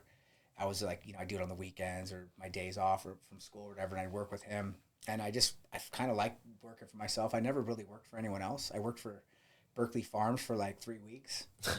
And I worked 10 to 6 loading trucks, and it was the shittiest job. Oh my God, dude. I had to like keep up with, so I was the only one loading trucks. Mm-hmm. And I don't know if you guys have ever seen how they do it, but they have the egg crates. Yeah. So the egg crates are 6 to 7 stacks high, and you grab this hook on the bottom one, and it comes out this conveyor belt. They all loaded in the cooler room, and then it comes out, so you have to grab these things, slide them over, and each truck's different, pulling up to the dock, so some are dropped and some are lifted. So you have to, like, get the things and then lift a whole thing of milk, boom, into the truck. Oh. Perfectly, right? And so I was cooking it on that. I kept folding it, and milk would fall everywhere, and I was just like, oh, my God. One truck was lower, you're like, yeah. at the top. It was like, I'd look, and you just look down the line, and you see one truck's a little lower, one truck's a little higher, and you're just like, are they doing this on fucking purpose? Yeah. Like, what the hell? Letting the airbags out? What's going on? But, yeah, I did that for like 2 or 3 weeks, and then it was funny because the boss because I was pretty young for doing that, really. And the boss came up to me one day, and I was like, hey, you know what? I don't know if this is working out. I thought I could do the 10 to 6, get up at 6 in the morning and go surfing, but it doesn't work like that. I was like, oh, my God. I was like, I can't even go surfing right now. I've been working all night. And so the boss comes up to me, and he's like, I don't know if I can do this anymore, man. I think I'm just going to go back to doing floors. He's like, you know what? You should be out there chasing tail anyway. And I was like, you know what that means, right? Yeah. Chasing girls. And I was like, that was a weird thing for the boss to say. I go, you know what? You're right. I have a girlfriend, but you're right, dude. I quit. Yeah. And he's like, all right, have a good day. And he was a really nice guy. But, back then they used to put the kids that would go missing on the milk cartons. Oh, yeah. Where'd that go? Modern day Amber Alert. Why does that go? Why has that gone away? Yeah, so that was kind of one of those things I was like. And the other thing was I would go to the donut store in Lindenmar Shopping Center, sometimes, and the little milks always smelled like smoke, like cigarette smoke. Every time I'd open one up, I'd go, oh, damn, it smells like cigarette smoke. I started working at Berkeley Farms. I knew exactly why. These guys would smoke cigarettes all night long, loading throw the these caps things. on, and you'd see the smoke, they'd blow it out, and the cold would just push it down onto the milk. And I was like, you're the guys that I smell that cigarette smoke on the milk cartons. That's classic. I figured it out. Yeah, it was both of them. They smoked like chimneys. Like they were like putting them out with the one, right? Just like one after another, 10 to 6. Factory jobs. Just crazy. Yeah. So that was kind of an interesting one. Well, how do you remain grounded with all you got going on in life? You're a super busy guy. Where do you get your you time? Is it still surfing? This whole thing is my time. I love doing all this. I make some time. I have some property in San Gregorio. I go down there and I work on my tractor, and I'm building up a little thing down there. I take my dog in the creek, and so I have a lot of me time, and I can surf. I have a manager at the shop. So, even though I'm busy, everything I do, I like doing. I shape boards, I design them, I drive down, pick up stuff. So I'm constantly kind of on the go. So I'm always doing something new-ish. It's the same thing, but it's a week later kind of thing. And so I don't feel like I even need to be, I need to be grounded with some of these lawsuits I have going on, because I'm a nice guy, but I can also get really angry and like lose my temper and say and do stupid things. Yeah. So that part of it is I have to be grounded for. And then also going out in the water, a lot of times there's a lot of disrespectful people that, there's no etiquette in the water anymore. And you can't create etiquette or tell somebody about etiquette because they want to either fight you or sue you. And so it takes some restraint to like not yell at guys and like explain to them what they're doing wrong instead of being like, dude, get the fuck out of here. What are you doing? I've warned you 3 times not to drop in, but you keep doing it. And like, what am I supposed to do? Oh, really? If you handle it in a nice way, a lot of times a nice outcome comes out of it. So I'd say that's a grounded thing that I've probably changed over the years. Sure. But yeah, otherwise it's just, I just like doing what I'm doing. I'm not, it gets stressful, I got a lot of employees and, if we don't have money, I don't get paid. My employees get paid. So there's some stuff that I have to like make sure I don't spend any money on myself really. I spend it on my kids and my, my life, rent, stuff like that. But I don't really buy myself clothes. I wear everything that my shop has. And so, I mean, that's another area of grounded, I guess. I don't like buy designer jeans and I'm not like buying nice button ups to walk around like, You're like, what's the oldest piece of merch in the shop that's my size? Like, that's my new shirt. Perfect. I'll take it. Well, nowadays I take the newest stuff. I changed my way on that one. But that's, for a long time I didn't even wear NorCal stuff because of that reason. I didn't want to take my product and not make money on it. Yeah. And then for a long time in the early days, I felt like if I was wearing my own stuff, I was being a little cheesy. Yeah. So, I didn't do that. But then after a while, I was like, dude, I'm so old. Cheesy doesn't fucking matter anymore. Yeah. So when you guys started NorCal and you were still doing floors for, what'd you say, 7 to 10 years, somewhere in there? Like 8 years. 8 years. What did you guys, how are you managing the shop on a day-to-day basis? I had a partner. So I would work on the days he was working. We'd split weeks. So he worked 2 weeks a month, and I'd work 2 weeks a month. And he had another job as well. He worked at Pack and Save, and then after a while, he became a fireman, San Francisco fireman. So we just kind of split time. We had a couple employees early on. So we had a couple kids that worked for free. Jeremiah Johnson, who works for me now, he's my manager. He worked for free when he was a little girl. Okay. So we had some guys that would fill in. I had a girlfriend that would fill in on me. For me when I wanted to go to Mavs, which was like torturous because everyone would love to call me and go, dude, it's just so good. And I'm sitting in the shop working. And I'm like, Greg's like, dude, I'm not working for you again. You just surfed Mavs the last 3 days, And I'm like, fuck, oh my God. And dude, it was so good today. And I'm like, fuck off. So you always had an employee in the shop when you were working? Well, in the beginning, no, it was just me and Greg for like probably the first 5-6 years. So you guys were open 4 days a month? No, we were open 7 days a week. Oh, but we would switch. I see what you're saying. He would work 1 week, and then we had it worked out where he would he knew his schedule. My schedule kind of fluctuated because I was self-employed, so he would have his set schedule. So I would kind of work my schedule around his schedule. Gotcha. So you're talking weeks, not days. I gotcha. Weeks. Yeah. But you know what? To be fair, he helped me a lot. He filled in a lot for Mavs for me. And I'll owe him that for the rest of my life because I would have missed out on a lot of good days and a lot of good memories, if he wasn't helping me out. And as well as my ex-girlfriend, Jackie, she helped a lot too. She would go in there and work for free for me. So there's a lot of community support for the shop, And so that's why I've always felt like I want to give back to the community. Like I've sponsored kids and, I sponsored Colin and Brogy for a long time. Colin for Mavs, Brogy for his aerial antics that he does. And so now we sponsor Zoe. Zoe Chates, yeah, Zoe Chates. Yeah. We sponsor her. She's ripping. Her for a couple of years. She's ripping. Yeah. And she has a really good chance to be a world champion. Dude, and that poster, like that blow up on the front of the shop it's sick. So sick. It's a sick one. Yeah. We want to get a new one. I want to get one at Mavs for her, or even at like Jaws, because she's starting to charge bigger waves. I made her some guns for Mavs, and for Jaws, she rode one at Jaws and stuff. So I'm just stoked to be where somebody like that wants to ride my boards because she's ripping, and she could ride. She could probably. I mean, she's riding for Xanadu, but she's not. I don't want to say this, but she's riding my guns. So that makes me happy. Nothing against. I mean, not Xanadu, Sharp Eye. Sorry, Xanadu and Sharp Eye. But yeah, she rides for Sharp Eye, but she's riding my guns. She might have a sneaky gun from Sharp Eye. I don't know. Yeah. But I don't really care as long as she's riding my guns. Yeah. I don't really surf Mavs anymore, and it was a huge part of my life for a long time. 20 years of surfing that wave, pretty regularly. So when that kind of left my my being, You want to find somebody to get the stone. There's nothing that can get that. Yeah. I had to just like change my mindset. That's not where I'm at anymore. I had my moment. I had my thing. Like Mel, he's still doing it. Freaking crazy freak. Nice. You see that barrel a couple years back? That was insane. I had to call him. I go, dude, you waited 30 years for that. Good job. You know what I mean? It's like, I didn't wait 30 years for that wave, and he did it. So good on him. I got it. I saw that, and I was like, almost had a tear in my eye because I was like, motherfucker, that could have been me if I just kept doing it. But it's pretty cool. Have you seen the interview where he's talking about the wave and how he's been tracking that exact shape behind the wave? Yeah.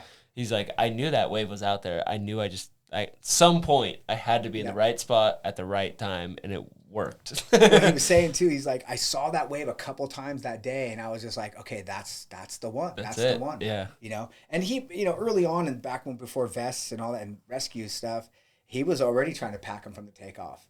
You know, then Dorian came around and packed one from the takeoff. And I was trying to get some from the takeoff. Like I have a couple of videos of me trying to pack it, and my board slides out, or a guy drops it on me. Thanks. Thanks, talking about the thanks little Battaglia. The roll into the bowl. Yeah, like I was trying to take off late and hook it underneath the lip and stand in the barrel. Oh yeah. Here comes Bob Battaglia dropping in on me as usual. And it's like I had to dive off and then got hit with the board. I'm like, God, dude, thanks. You could have just caught the next one. Let me have my moment over here. The fuck, Bob. Yeah, exactly, Bob. No, he's a good guy, but you know. So not at that moment he wasn't. Getting back into the business, but are you guys are still business partners? No, I just recently bought him out like 2 years ago. His goal was always to be like a business partner until a moment where I could buy him out. Yeah. There was a couple of moments when the shop wasn't doing good and money was tight, and he's like, "Hey, dude, I'll just take anything right now." And I'm like, "Nope, I'm gonna stick this out, dude, and I'm gonna get it to where I'm gonna give you what I owe you. Yeah. You know what I feel like you should have, because when you're partners with someone for that long, me at least, I'm gonna, you know, the agreements in the beginning are the agreements at the end, no matter what happens in between. Yeah. That's how I looked at it. So it took a little longer for me to pay him, and he was patient and waited, but I gave him what I felt like it was worth. That's fair. He felt like it was worth, and so, you know, I can leave that partnership super happy and you know, grateful that I had a great partner like that, because a lot of guys can't get along for 30 years. And not saying that we got along every single time. We had our differences and you know, arguments and stuff, but for the most part, he's like a little brother. It didn't blow up. No. Yeah. Never blew up. Shitbox. What is that? Yeah, I'll take it. Want to get your business in front of a loyal local audience? Between Shifts brings coastside stories to life with real conversations, local legends, and plenty of laughs. Sponsorships include custom ad reads, shout-outs in episodes, and visibility across all our socials, all designed to connect your brand with engaged listeners who support local. Now please email betweenshiftspod@gmail.com for any inquiries. Thank you. Well, NorCal has been a huge landmark in not only Pacifica, Half Moon Bay, coastside, but pretty much the whole Bay Area, and even further north. Yeah. I mean, when you look at what it's become, I mean, what are you most proud of? And I mean, I kind of want to get into this a bit more, but like, at what point did the merch start taking off? Because I feel like the merch was probably pretty subtle for a while, and then at a certain point it became like this identity for this whole zone, this whole region. I think probably when I started surfing Mavs and it started getting a little bit more popular, I think people were connecting the dots there a little bit. And then we started increasing our logos. We had a lot more logos, so we started selling a lot more because we had, you know, more of a choice. People just didn't have to wear the black and white NorCal. Yeah. And then, you know, I would say a little bit when that whole NHS thing came out, when they copied me and started doing it. That kind of brought it maybe a little bit more mainstream, where I wasn't trying to be, because my idea was guerrilla marketing. Yeah. Start low and you never go down, right? You can't, if you never get to the top, how are you going to get chopped down? Yeah. So that was always my approach to it, and those guys saw it differently. And so I think maybe that helped out a little bit, because people started putting two and two together, and like, you know, I don't know if I could say, I don't want to say this really, but maybe they were thinking that there was the Huffy and mine was the Schwinn. And so people started like going, oh, I want that one. And it says Surf Shop on it. So I started hearing it kind of a little bit in the store. Oh, do you guys have the one that NorCal says Surf Shop on it? And they're like, well, that's who we are, you know? So I think that helped a little bit with the Mavericks thing. I've always had a lot of riders. And then I've been, you know, when I was in Bali, I met a lot of people from other places, you know? So I would always give them, I bring garments with me. So I'd always give people stuff. And so I think that helped out a lot too, because I got a little bit of worldwide recognition, and I did really well in Bali, like in hollow tubey waves. I could hold my own, and so I think that kind of helped out a little bit. I kind of spread, you know, a little bit, because I would go with the Santa Cruz guys, but I wasn't a Santa Cruz guy, so I was kind of like, maybe that helped a little bit. I think there was like a bunch of stuff, and that we're just we try to be really family oriented people, and we don't hold ourselves above anyone because of it. So I feel like that's maybe I mean, for a minute I had some employees that were like, you know, what are you doing here, hanging out and giving people vibes and stuff. And I kind of, you know, slowly over the years you change it, because that's hard to keep kids in check. So I think it kind of got messed up for a minute with the bad vibes at the shop for a little while. And then, but I don't think the garments ever stopped selling that much. It was mainly when we just started increasing our logos. Yeah, we got probably like almost 300 logos. I also don't want to overstep the fact that I don't know your business partner, but my dad has told me about you, and you have a really good relationship with a lot of people on the coast. Yeah. So, I mean, when people started to know, you know, Shawn Rhodes is behind NorCal, I feel like they were a lot more in tune to supporting you and that shop. Yeah, so I think, like, yeah, Mavs helped you out, but being a better person is... Yeah. 100%. I think that... I kind of live my life of how do I want to be treated? That's how I want to treat people. Yeah. And I think that goes back to the religion thing, because that was a lot... They talked about that a lot, you know, and that was kind of one of those things that was ingrained into me, that makes total sense. Yeah. You know? That's the way the whole world should be, really. Yeah. But it's just not. So... that was kind of one of it. I always, you know, we hook up people, we give deals. I know if somebody's hurting, we'll not make some money, so get this guy stoked, and maybe he has money next time, we can make some money off him. So if we just kept doing that, and you know, like you said, I know a lot of people. I know a lot of Santa Cruz guys. I know a lot of guys up north, and you know, I did a lot of coastal traveling as a young kid, and handled my own at all these different spots. So I think that helped a lot too, but I was also nice. I wasn't greedy. I kind of gave, I'm sure there's some guys that are going to say I was a little greedy out there, but, of course, but you know, everyone has their days. Yeah, we have, I mean, it's funny because you say like, yeah, we have the P-Town HMB rivalry, but common ground is the NorCal Surf Shop. Yeah. Everybody's rocking NorCal Surf Shop. Yeah. I mean, even though we're, you know, we're there's a little competition, there's still total love. Like I feel, I consider a lot of the guys out here my family, you know? Yeah. Like my little brother, like Kurt, is like one of my favorite surfers on the coast. Yeah. You know, I've said that numerous times. I say it in my events when he would win a contest. I go, my favorite surfer, Kurt Myers, wins this. So I think that helps too, not putting yourself above everyone else, and like putting yourself in a reality check of like, dude, there's guys that are better than you.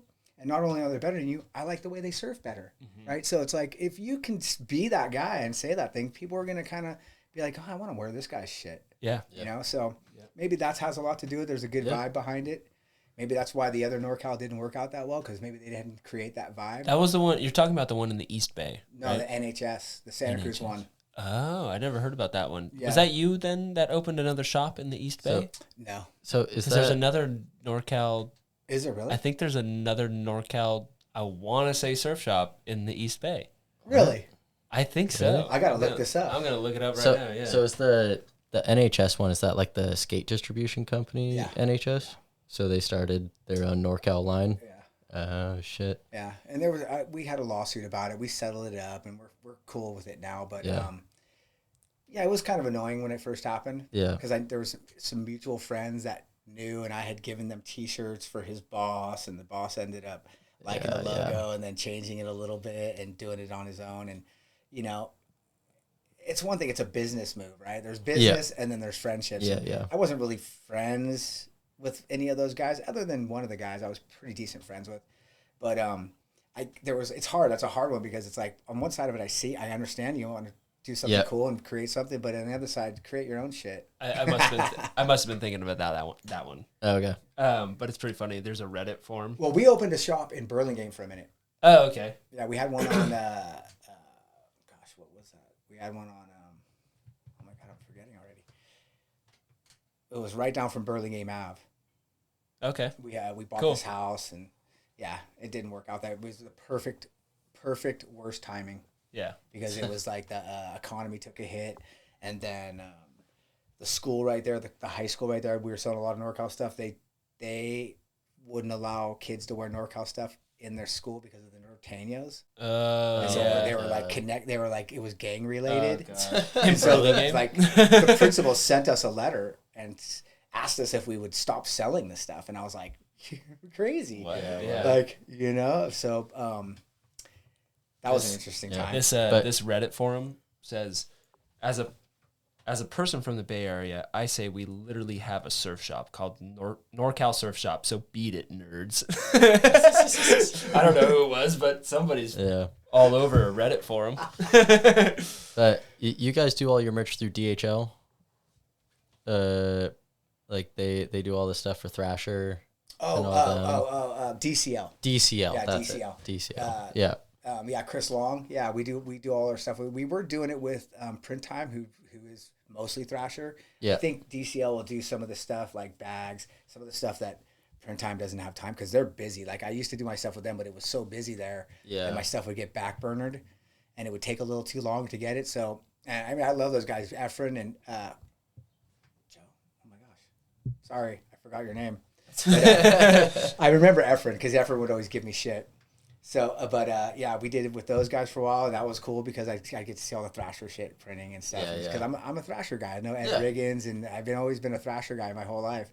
And so that was cool, but then they got too busy for us, so we went to Chris with DCL, and he's working out pretty good for us. The garments come out good. There's some crooked ones once in a while. That's one of my pet peeves, actually, is when I see a crooked do you diamond. check all of them? Oh, no, I don't. I should, but it would probably drive me nuts because I'd see too many. Yeah. But just the other day, I was at a restaurant, and this guy was sitting where I could see him, and the diamond was crooked on his back, and I called Chris right then. I took a picture of it, and I said, what the fuck is this? And he's like, looks like it's a crooked logo on the back. And I was like, yeah, how much of a discount do I get on the next one? Like, that stuff drives me nuts. Like, get it straight on the shirt, dude. It's like, but there's a guy in the harbor, I don't know if you've heard of him, Black Stamp Studios. He's from DCL. Oh, is he? Oh, no. Tidal Works. Tidal Works. Yeah, he's from DCL. Yeah, he is. I'm pretty sure that's who Kurt uses. Yeah, I'm going to stay out of that one. Yeah. We can go off air for a second, but because cut. So you've been running the business for almost 30 years. Where do you see the shop going next? Any new projects, ideas, anything that you can disclose that you're not being secretive about? Yeah, no, I'm going to build that shop one of these days if it kills me or not. I'm a Viking, so you take my head off to stop me. And so I've been working on that for 17 years, dude. I've been working on this shop for 17 years. But when I get it, it's going to be something really special because, my goal always from the beginning of the shop, like I said earlier on, that, the guys up here don't get a lot of love and they don't get a lot of recognition. And I want to use that platform of NorCal and having that recognition from whatever I've done in the past to help kids in the future. Because I think we could get a really good guy out of this area. There's a lot of talent up here that gets overlooked. Yeah. Like Cardiel, like Kurt, like all these different guys, like Chris Chandler. I don't know if you guys remember Chris Chandler. I don't. Dude, Chris Chandler was like one of the best surfers around. He would go to Santa Cruz and beat everyone. No one could even touch him. And he came out of Princeton. He came out of, not Princeton, but he came out of El Granada. Mm-hmm. He lives in Hawaii now. Really good guy. He wore these big Coke bottle glasses, but he's a killer skater. He just did everything good. He was really good. And so I don't know where I was going with that.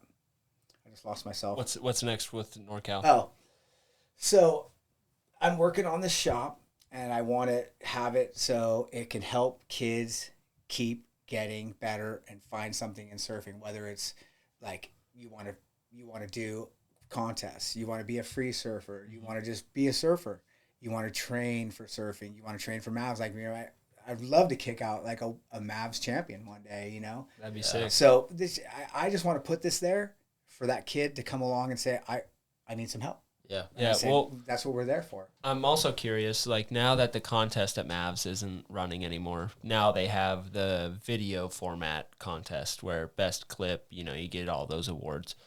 What's your take on that? I mean, that's a cool idea because the permit, everything to run that contest is really expensive. Yeah. I think it's a good idea with what they're working with what they have. I don't think that I don't think it'll ever capture one day of everyone charging and going off. No. It's an alternative for it. I think someday, I mean, if I would have had this shop 10 years ago, there'd be a NorCal contest at Mavs. That'd be pretty sick. Straight up. But I got to put all my money and effort into this stupid crap with this dumb Coastal Commission budget that, by the way, doesn't do anything to save the coast. Honestly, like, go back and do some research and find something. All they do is buy land and don't let people build on it. Exactly. Yeah.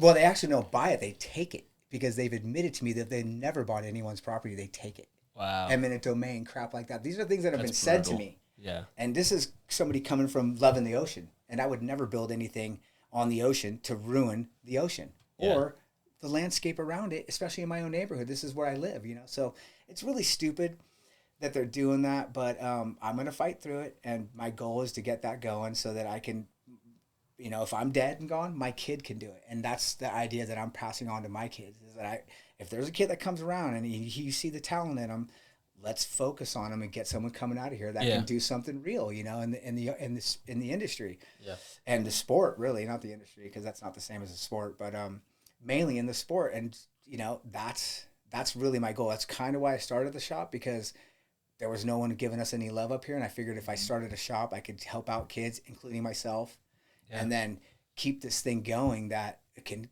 help kids in the future. Do your kids show interest in taking over NorCal? Yeah, they do. They're going to college now. Awesome. Where are they at? My daughter is going to Pepperdine starting at the end of the year. She just graduated UCLA. Wow. And now she took a year off. She went to Bali and just cruised around, did some fun stuff before she got back into 2 more years of Pepperdine. She wants to be a child psychologist, which is a great idea because I think kids are fucked up nowadays. Yeah. I mean, nothing against you kids, but get off those phones. Yeah. Yeah. And my son is going to Stanford. He's doing mechanical engineering.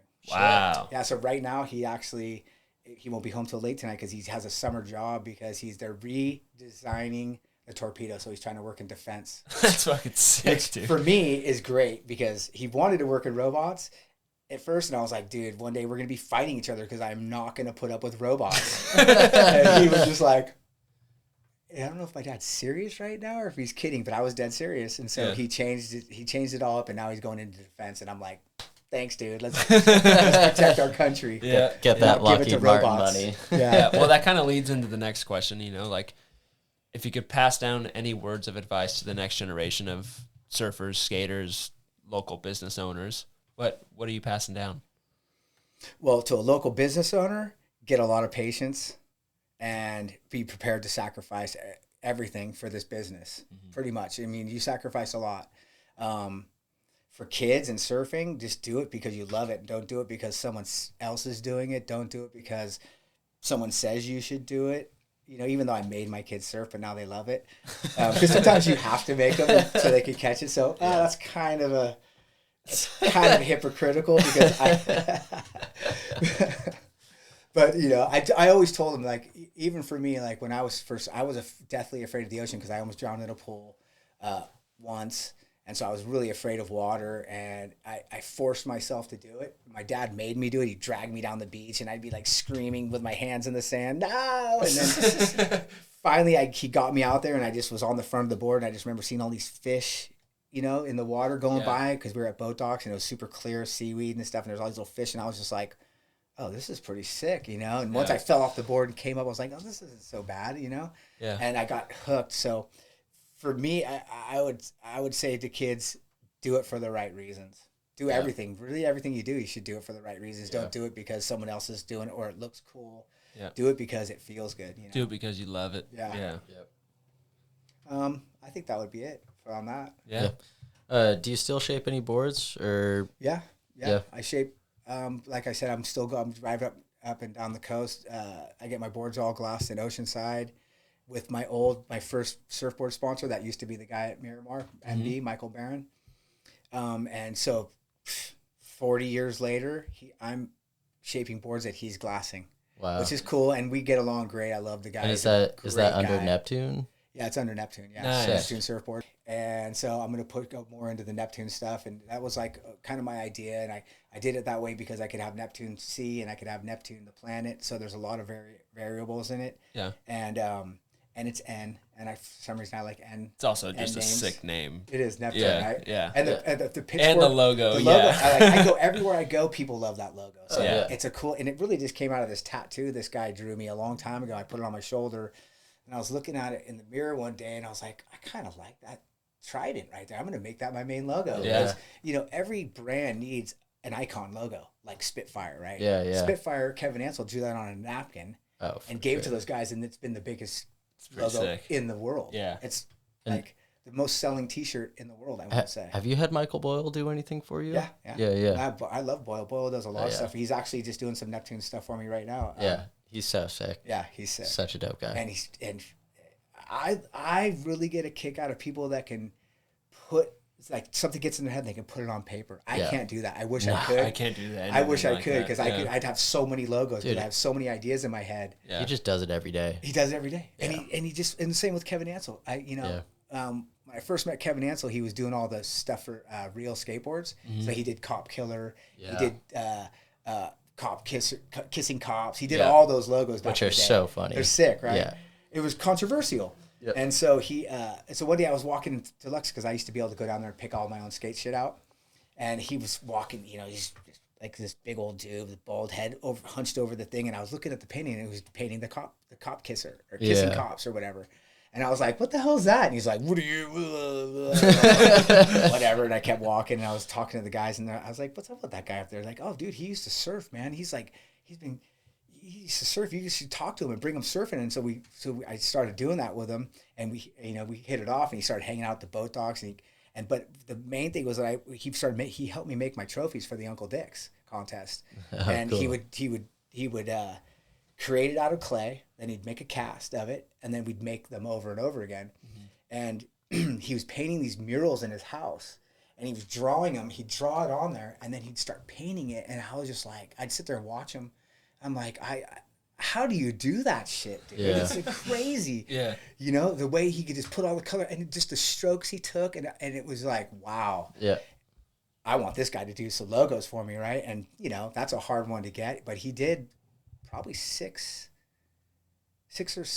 or 6 of our Uncle Dick's logos. Awesome. And then he scribbled a couple logos on some, like, wax paper that I still have in my briefcase that I've just brought out, and I'm gonna do them up, because it's all been all these years. So artists are crazy. Like, people think, oh, how do you charge big waves? I'm like, how do you paint that? Yeah. Dude, that's like with Michael Boyle. I'm like, I would go get a tattoo from him, and it's like, oh, but I want some of this with a little bit of that, and he's like, okay.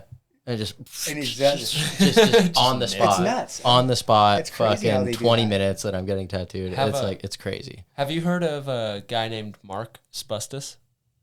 No. We're having him on in next week or the week after, but he's done a lot of album cover artwork he did a little bit of work with the Grateful Dead. At the Fillmore, he did a lot of the Fillmore posters in the past 10 years, I want to say.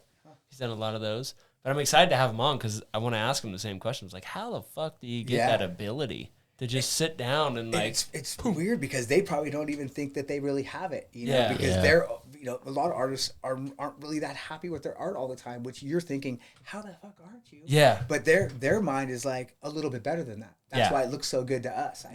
I'm guessing, right? You know? Because some guys are like, oh yeah, that's all right. And you're like, what, dude? Because some of these paintings that he did, like he did this, he took the ends of certain, I'm talking about Boyle. He took the ends of, he just got the cutoffs of a surfboard. Like when when they put it on the computer, they cut the little tail off or the nose or whatever. And he did these little wave prints. And so I have them in my house in Tahoe. And I've had people comment on them like, hey, how can I get one of these? Yep. And I'm like, that's going to cost you a lot of Dude, money. I know the guy though. Yeah. And he did like this bottle series where he was just painting on bottles, and like I got one of those. It's so sick. Yeah. And Cool. I mean, like he did dude, I didn't know it was him for, I don't know, fucking 15 years, but the surfboard at El Gran Amigo, the Mexican restaurant in Moss Beach that he did. And like, I just remember one day going in there because I grew up down the street from it, and I grew up and I like go in there, check it out. And I'm like, dude, that's so sick. And then like, dude, it was probably after getting a tattoo or two from him that I saw it in there, and it says Michael Boyle on the bottom, and I was like, what the fuck? Like, dude, like this guy's just been producing heat for years. He has. Damn, he sounds like a talent. Yeah, he did. He did Dungeness. Yeah. Both the ones are crab logo. Yeah. Man, he's done a ton. I have like probably 20 or 25 that I haven't even used yet that he's done that I have in my archives. He did all our skate decks. Wow. Which I'm going to bring back, our skate decks again, because they did really well. We've been kind of lagging on that. He did. I mean, everything he does. And what I like about it is, like you said, like I can kind of tell him my idea. And what I wish I could do is just draw or paint what I'm thinking, and he'll do it a lot, almost exactly like I'm thinking. Like sometimes we'll have to bounce him back and forth a little bit, but not that much compared to some other guys that I've worked with, where they don't even have an idea of what I'm thinking, you know. And it's really hard to connect that scheme with them. Yeah. And he's just like, bam, he's picked it up right away. Wow. And I don't know if he picked it up or we just meshed really well together, you know, real quick. Yeah. Yeah. Well, when people in the future look back on what you've built with the whole NorCal brand, what do you hope people take away from it? I read that one. I was like,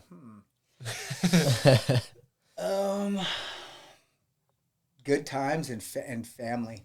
I think we had all those Uncle Dicks. We had 15 years of Uncle Dicks, and that was really family oriented thing. And that was my main goal behind it. Is like had my mom cooking. Before that, I had Gorilla Barbecue guy cooking. Oh, nice. So that's kind of what got him his start. I wouldn't say that got him his start, but he kind of got the idea of cooking more. They would do these jamborees, these Jeep jamborees, like rock climbing things, and he would cook barbecue there. But it was really at the Uncle Dick's, I feel like he kind of caught an idea, like, hey, dude, maybe I can make this something more. But going back to the family, like I feel like that's kind of how things get created like that. Like I've known Baki for a long last time, and when you kind of put all these cool little souls together, good things come out of it. So I feel like if somebody can look back at NorCal and just say, hey, we endured a long time, we put up with a lot of BS, and we're still here, you know, treating people exactly how we did in the beginning. Yeah. We didn't change a lot. We didn't, you know, get too big or too little. We just kind of stayed even keel. So stayed core. Yeah, core. Exactly. Yeah. You know, my shop isn't like 2 T-shirts, you know, with like a lot of decor around it, right? My shop is like socked in, and it's like, you know, some people say they hate it, some people say they love it because they never know what they're gonna find. It's sick. Every corner's got something else. Yeah. You still got the endo boards in there? Oh yeah, that was my favorite thing when I was little. You know, it's you funny see anybody eat shit on those on the floor? I would put it by this pole upstairs so people could hang onto the pole and try it first, right? But I just, you know, we were like, hey, where are the little rollers things? I couldn't find the roller things, you know, and I just found them in the bathroom storeroom. Stashed in the back corner. I'm like, here they are. Yeah. I mean, I would look at those things for like 2 years, but that's where they were. After going to your shop, actually, my dad noticed that I liked it. He's a plumber. So he'd just grab some black PVC pipe and he'd bring it home, like 4-inch PVC pipe. And he'd bring it home and he'd take the trucks off my skate deck and he'd just be like, go for it. So I just would sit in my room for hours just trying to learn how to, like, one time I was trying to do like a pop shove it on the endo board. I never got it, but it was just so fun. Yeah, and it was because of your surf shop. Thank you. This is pretty sick. Yeah, those things were cool when they first came out. I was like, oh, this is, first I thought it was a little fat. I was like, oh, that's kind of weird. But then we got one and I tried it and I was like, oh, this thing's sick. Yeah. And then you get the little squishy pad where it's like, it's more like surfing. So you got to keep your balance on it. And it's really good. You know, for a minute, when my kid was in grammar school, I think it was my daughter. Yeah, my son didn't get that, but my daughter, I taught PE for a minute, and I brought indo boards. I had indo boards for all the kids. Yeah. So our PE was indo boards. That's so nice. fun. And we'd have a relay race, and then we'd do the indo board. Hell yeah. And the kids loved it because they didn't have to go play. Like everyone could do it, not just the boys or just the girls. Because you could play like a sport like football or something. The girls wouldn't usually play. They'd just be watching, and the guys would be playing. So I was like, I got to put something together. Indo boards. Indo boards, everyone can do. And it was funny because the girls, a lot of times the girls were a little bit better than the boys on the indo boards. Yeah. And I was like, okay, boys, come on, step it up. The girls are smoking you. And they'd be like, oh, we're going to get this. We beat them in the relay. Oh, shit. But yeah, the indo boards are cool. They're definitely fun. And it's like, did it come from Indo? I don't know. Why they're indo boards? I have no idea. It looks like a skim board. Yeah. Yeah. Skim board with kicktails. Yeah. Or the old stoppers. What are they called? The kicktail pads for your skateboard. What are those called? Oh, the rails. They had back in the day. They had the tail and nose underneath them. You screw it on, drill a hole, and screw the little tail kicks so you wouldn't wear your tail down. Yeah. Back when decks were like $60, but $60 was a lot of money. Yeah. You know? Yeah. Now they're $60, but that's not that much money anymore. Yeah. 60's the new 20. Well, what's next for you? And, I guess try to keeping this one a little bit separate from the business. But, I mean, what's next for you personally? What are you looking forward to these days? I'm looking forward to getting my surfboards really good. Yeah. Where everyone that's riding them, I can tell that they're excelling on my boards. It's not holding them back in any way. Mm-hmm. That's something I'm looking forward to doing. And then just living life. I got this property in San G, and eventually I'm going to be living down there. But so I'm just such a working sick spot. Yeah, also, I love San G. Yeah. Yeah. So back in the day, going back to skateboarding, when I was a little kid, my dad, he knew this guy Rick Sales, lived in San Gregorio, and his dad, Rick Sales' dad, was a pig farmer, and they had this apple orchard, and they put the pigs in the apple orchard so that pigs would just eat the apples, and he built this giant skateboard ramp. It was a big bowl. It's still there, actually. Really? It's all just rotted, but there's the skeleton of it is there, and that's kind of what got me skateboarding. Actually, I forgot about this, and it was like right down by the creek. It was actually part of the deck was hanging over the creek. No way. And it was a big bowl, and then one side of it was like just a big roll in, and then it had one bowl like this, and then had this other big roll in that went way up, and then went into this tree, and they had this plywood up in the tree so they could get a little higher, so they could come down. But I think all the old school guys like Andy Croft and all those guys used to go down there, but I was just so little I didn't know them. Yeah. But as I got older, I was like, I wonder if those are the guys that were all there, because we'd go down there because my dad knew them, and we'd just hang out on the deck and watch all these guys skate. Mm-hmm. And that was where I first dropped in on my butt. I dropped it on the rolling on my butt, but I put my hands down. I got slivers in all my hands. It was all plywood back then. This is on the property you own? No, it was across. Oh, separate property. It's literally almost across the street from the property that I got. Oh, shit. So that's why cool. How far down at 84 are you? I'm like by the Boy Scout camp. Oh, Nice. okay. You know where Rick Rogers or Todd Turner lives? Yeah. You know Todd Turner? I live right across the street from Todd Turner. Cool. Okay. Like by the where they train the German Shepherds for the police. Oh. Like my road drives right parallel with him, so I drive in, and there's police there all the time, like training the dogs and stuff. So it's kind of funny. Yeah. I wave at them and I'm like, "Don't pull me over later." You're like, I swear it's only 8 plants. Yeah. They're just big. That was a cool skateboard ramp. And so my little brother, my mom and dad told him all day, don't slide down the ramp. He wanted to slide down. And they're like, don't slide down the ramp. It's all slivers, right? He did it, and he slid down the ramp on his butt. And he started getting his butt. He's like trying to put his feet down to lift his butt up, and his feet got slivers, and then his back. He had more slivers than I've ever seen in any human being. That's disgusting. I was like, he had one that went through his shoulder blade, like skin, and it was like went through and sticking out the other side. And he got to the bottom, and I ran down there because I was like, I think I was coming down the other side or something. I said, Caleb, don't do that. And he slid anyway. And he gets to the bottom, and I'm the first one to see him. And he jumps up, and he's like, lift my back. And I looked, I was like, oh my God. I was like, I couldn't even start to pull those slivers out. He had them in his ass cheeks, the bottom of his feet, the back of his calves, his thighs, his back, and his shoulders. Yeah. And there was one through his shoulder that was like this long, and it went all the way through like it was a piercing. Oh, jeez. And my mom's like, I told you not to. And they all started yelling at him. Like, he was just sitting there like, and that was the first time I felt bad for my little brother. I was like, oh, you don't want to see this. Like, it's so bad. Yeah.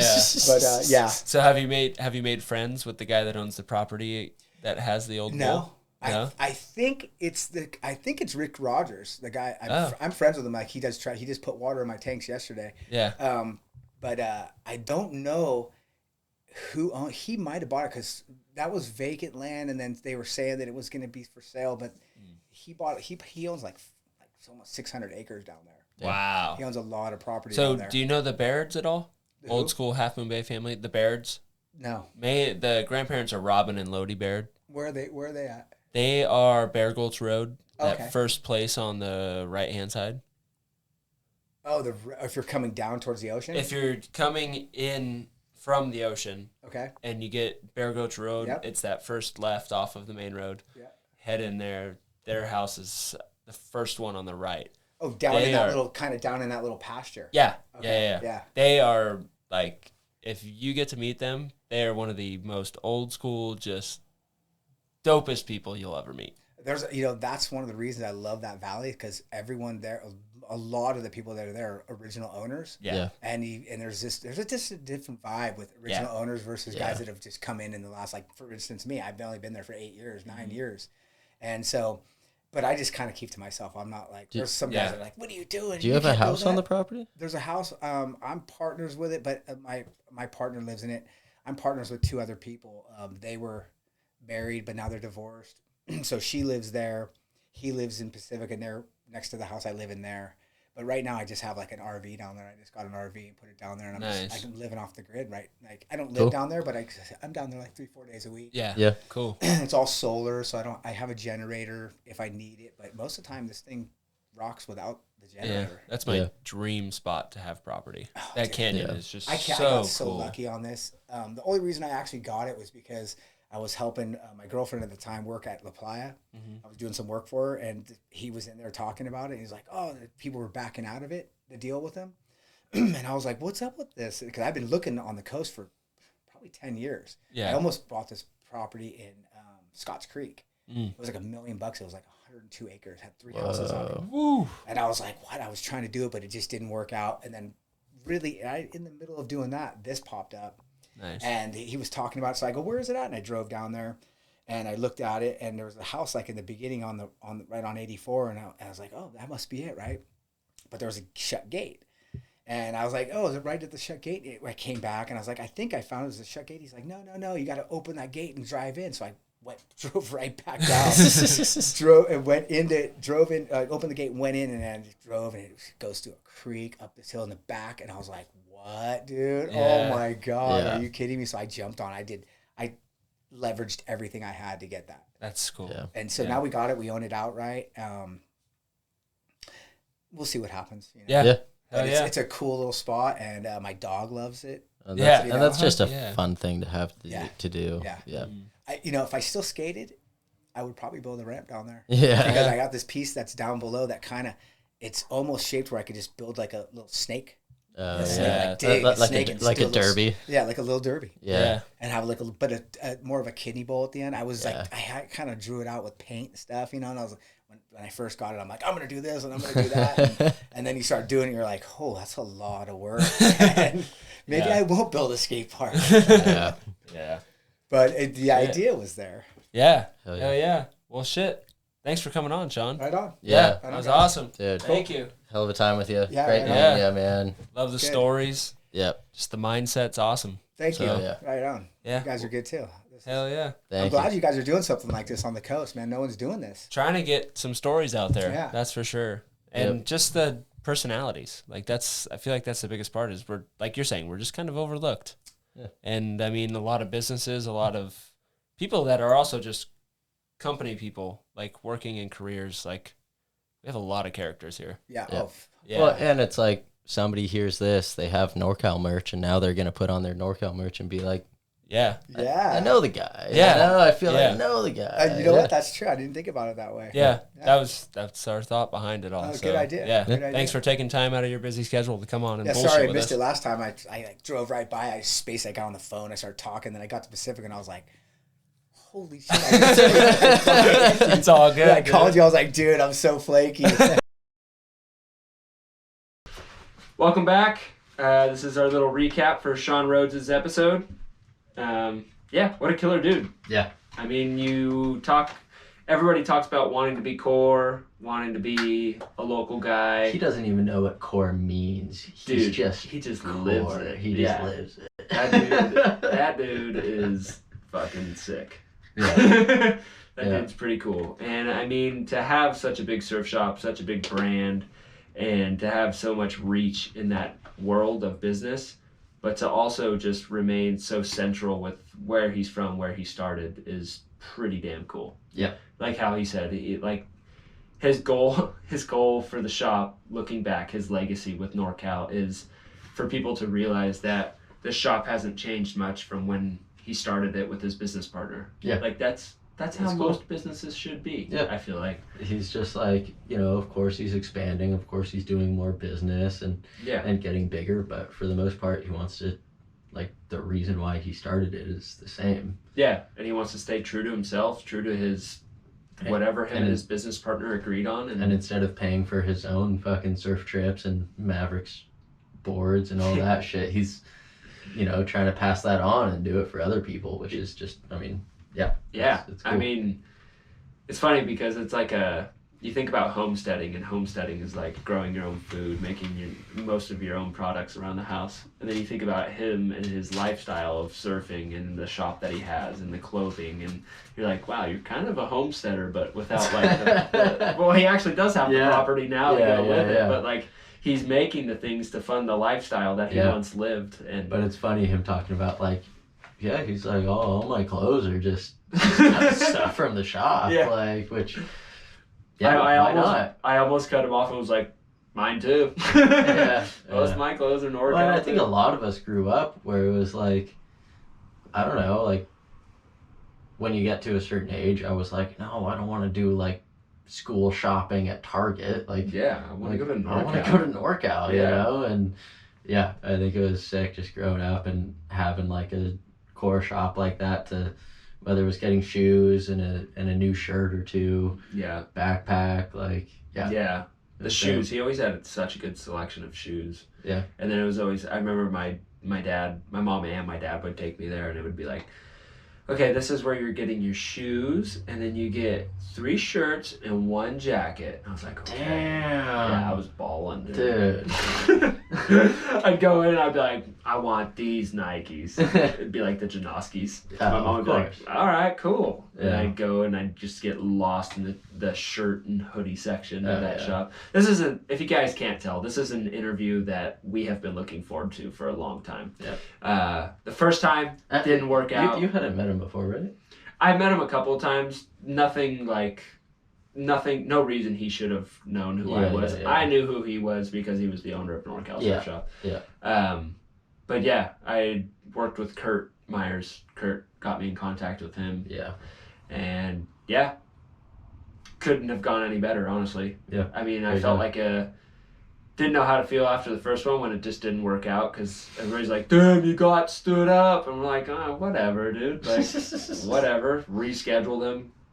He was like, I just fucking blanked. I'm like, I don't really care, dude. Honestly, just like knowing other like business owners who have that kind of like ADHD, like all this shit's going on. They have a business, they have family, they have, all these different projects going on.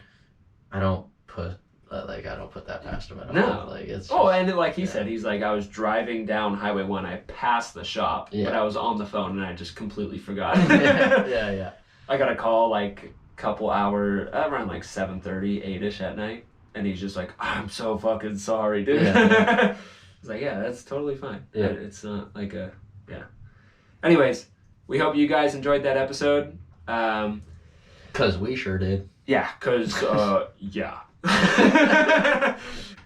Coming up next week on the Between Shifts podcast, we have Phil Griffiths. I think I'm pronouncing that name correctly. He runs the comedy nights at Hop Dogma in the harbor, and he has had a lot of parts in famous little comedy clips on Instagram, and he lives locally, and he's going to come on and bullshit with us.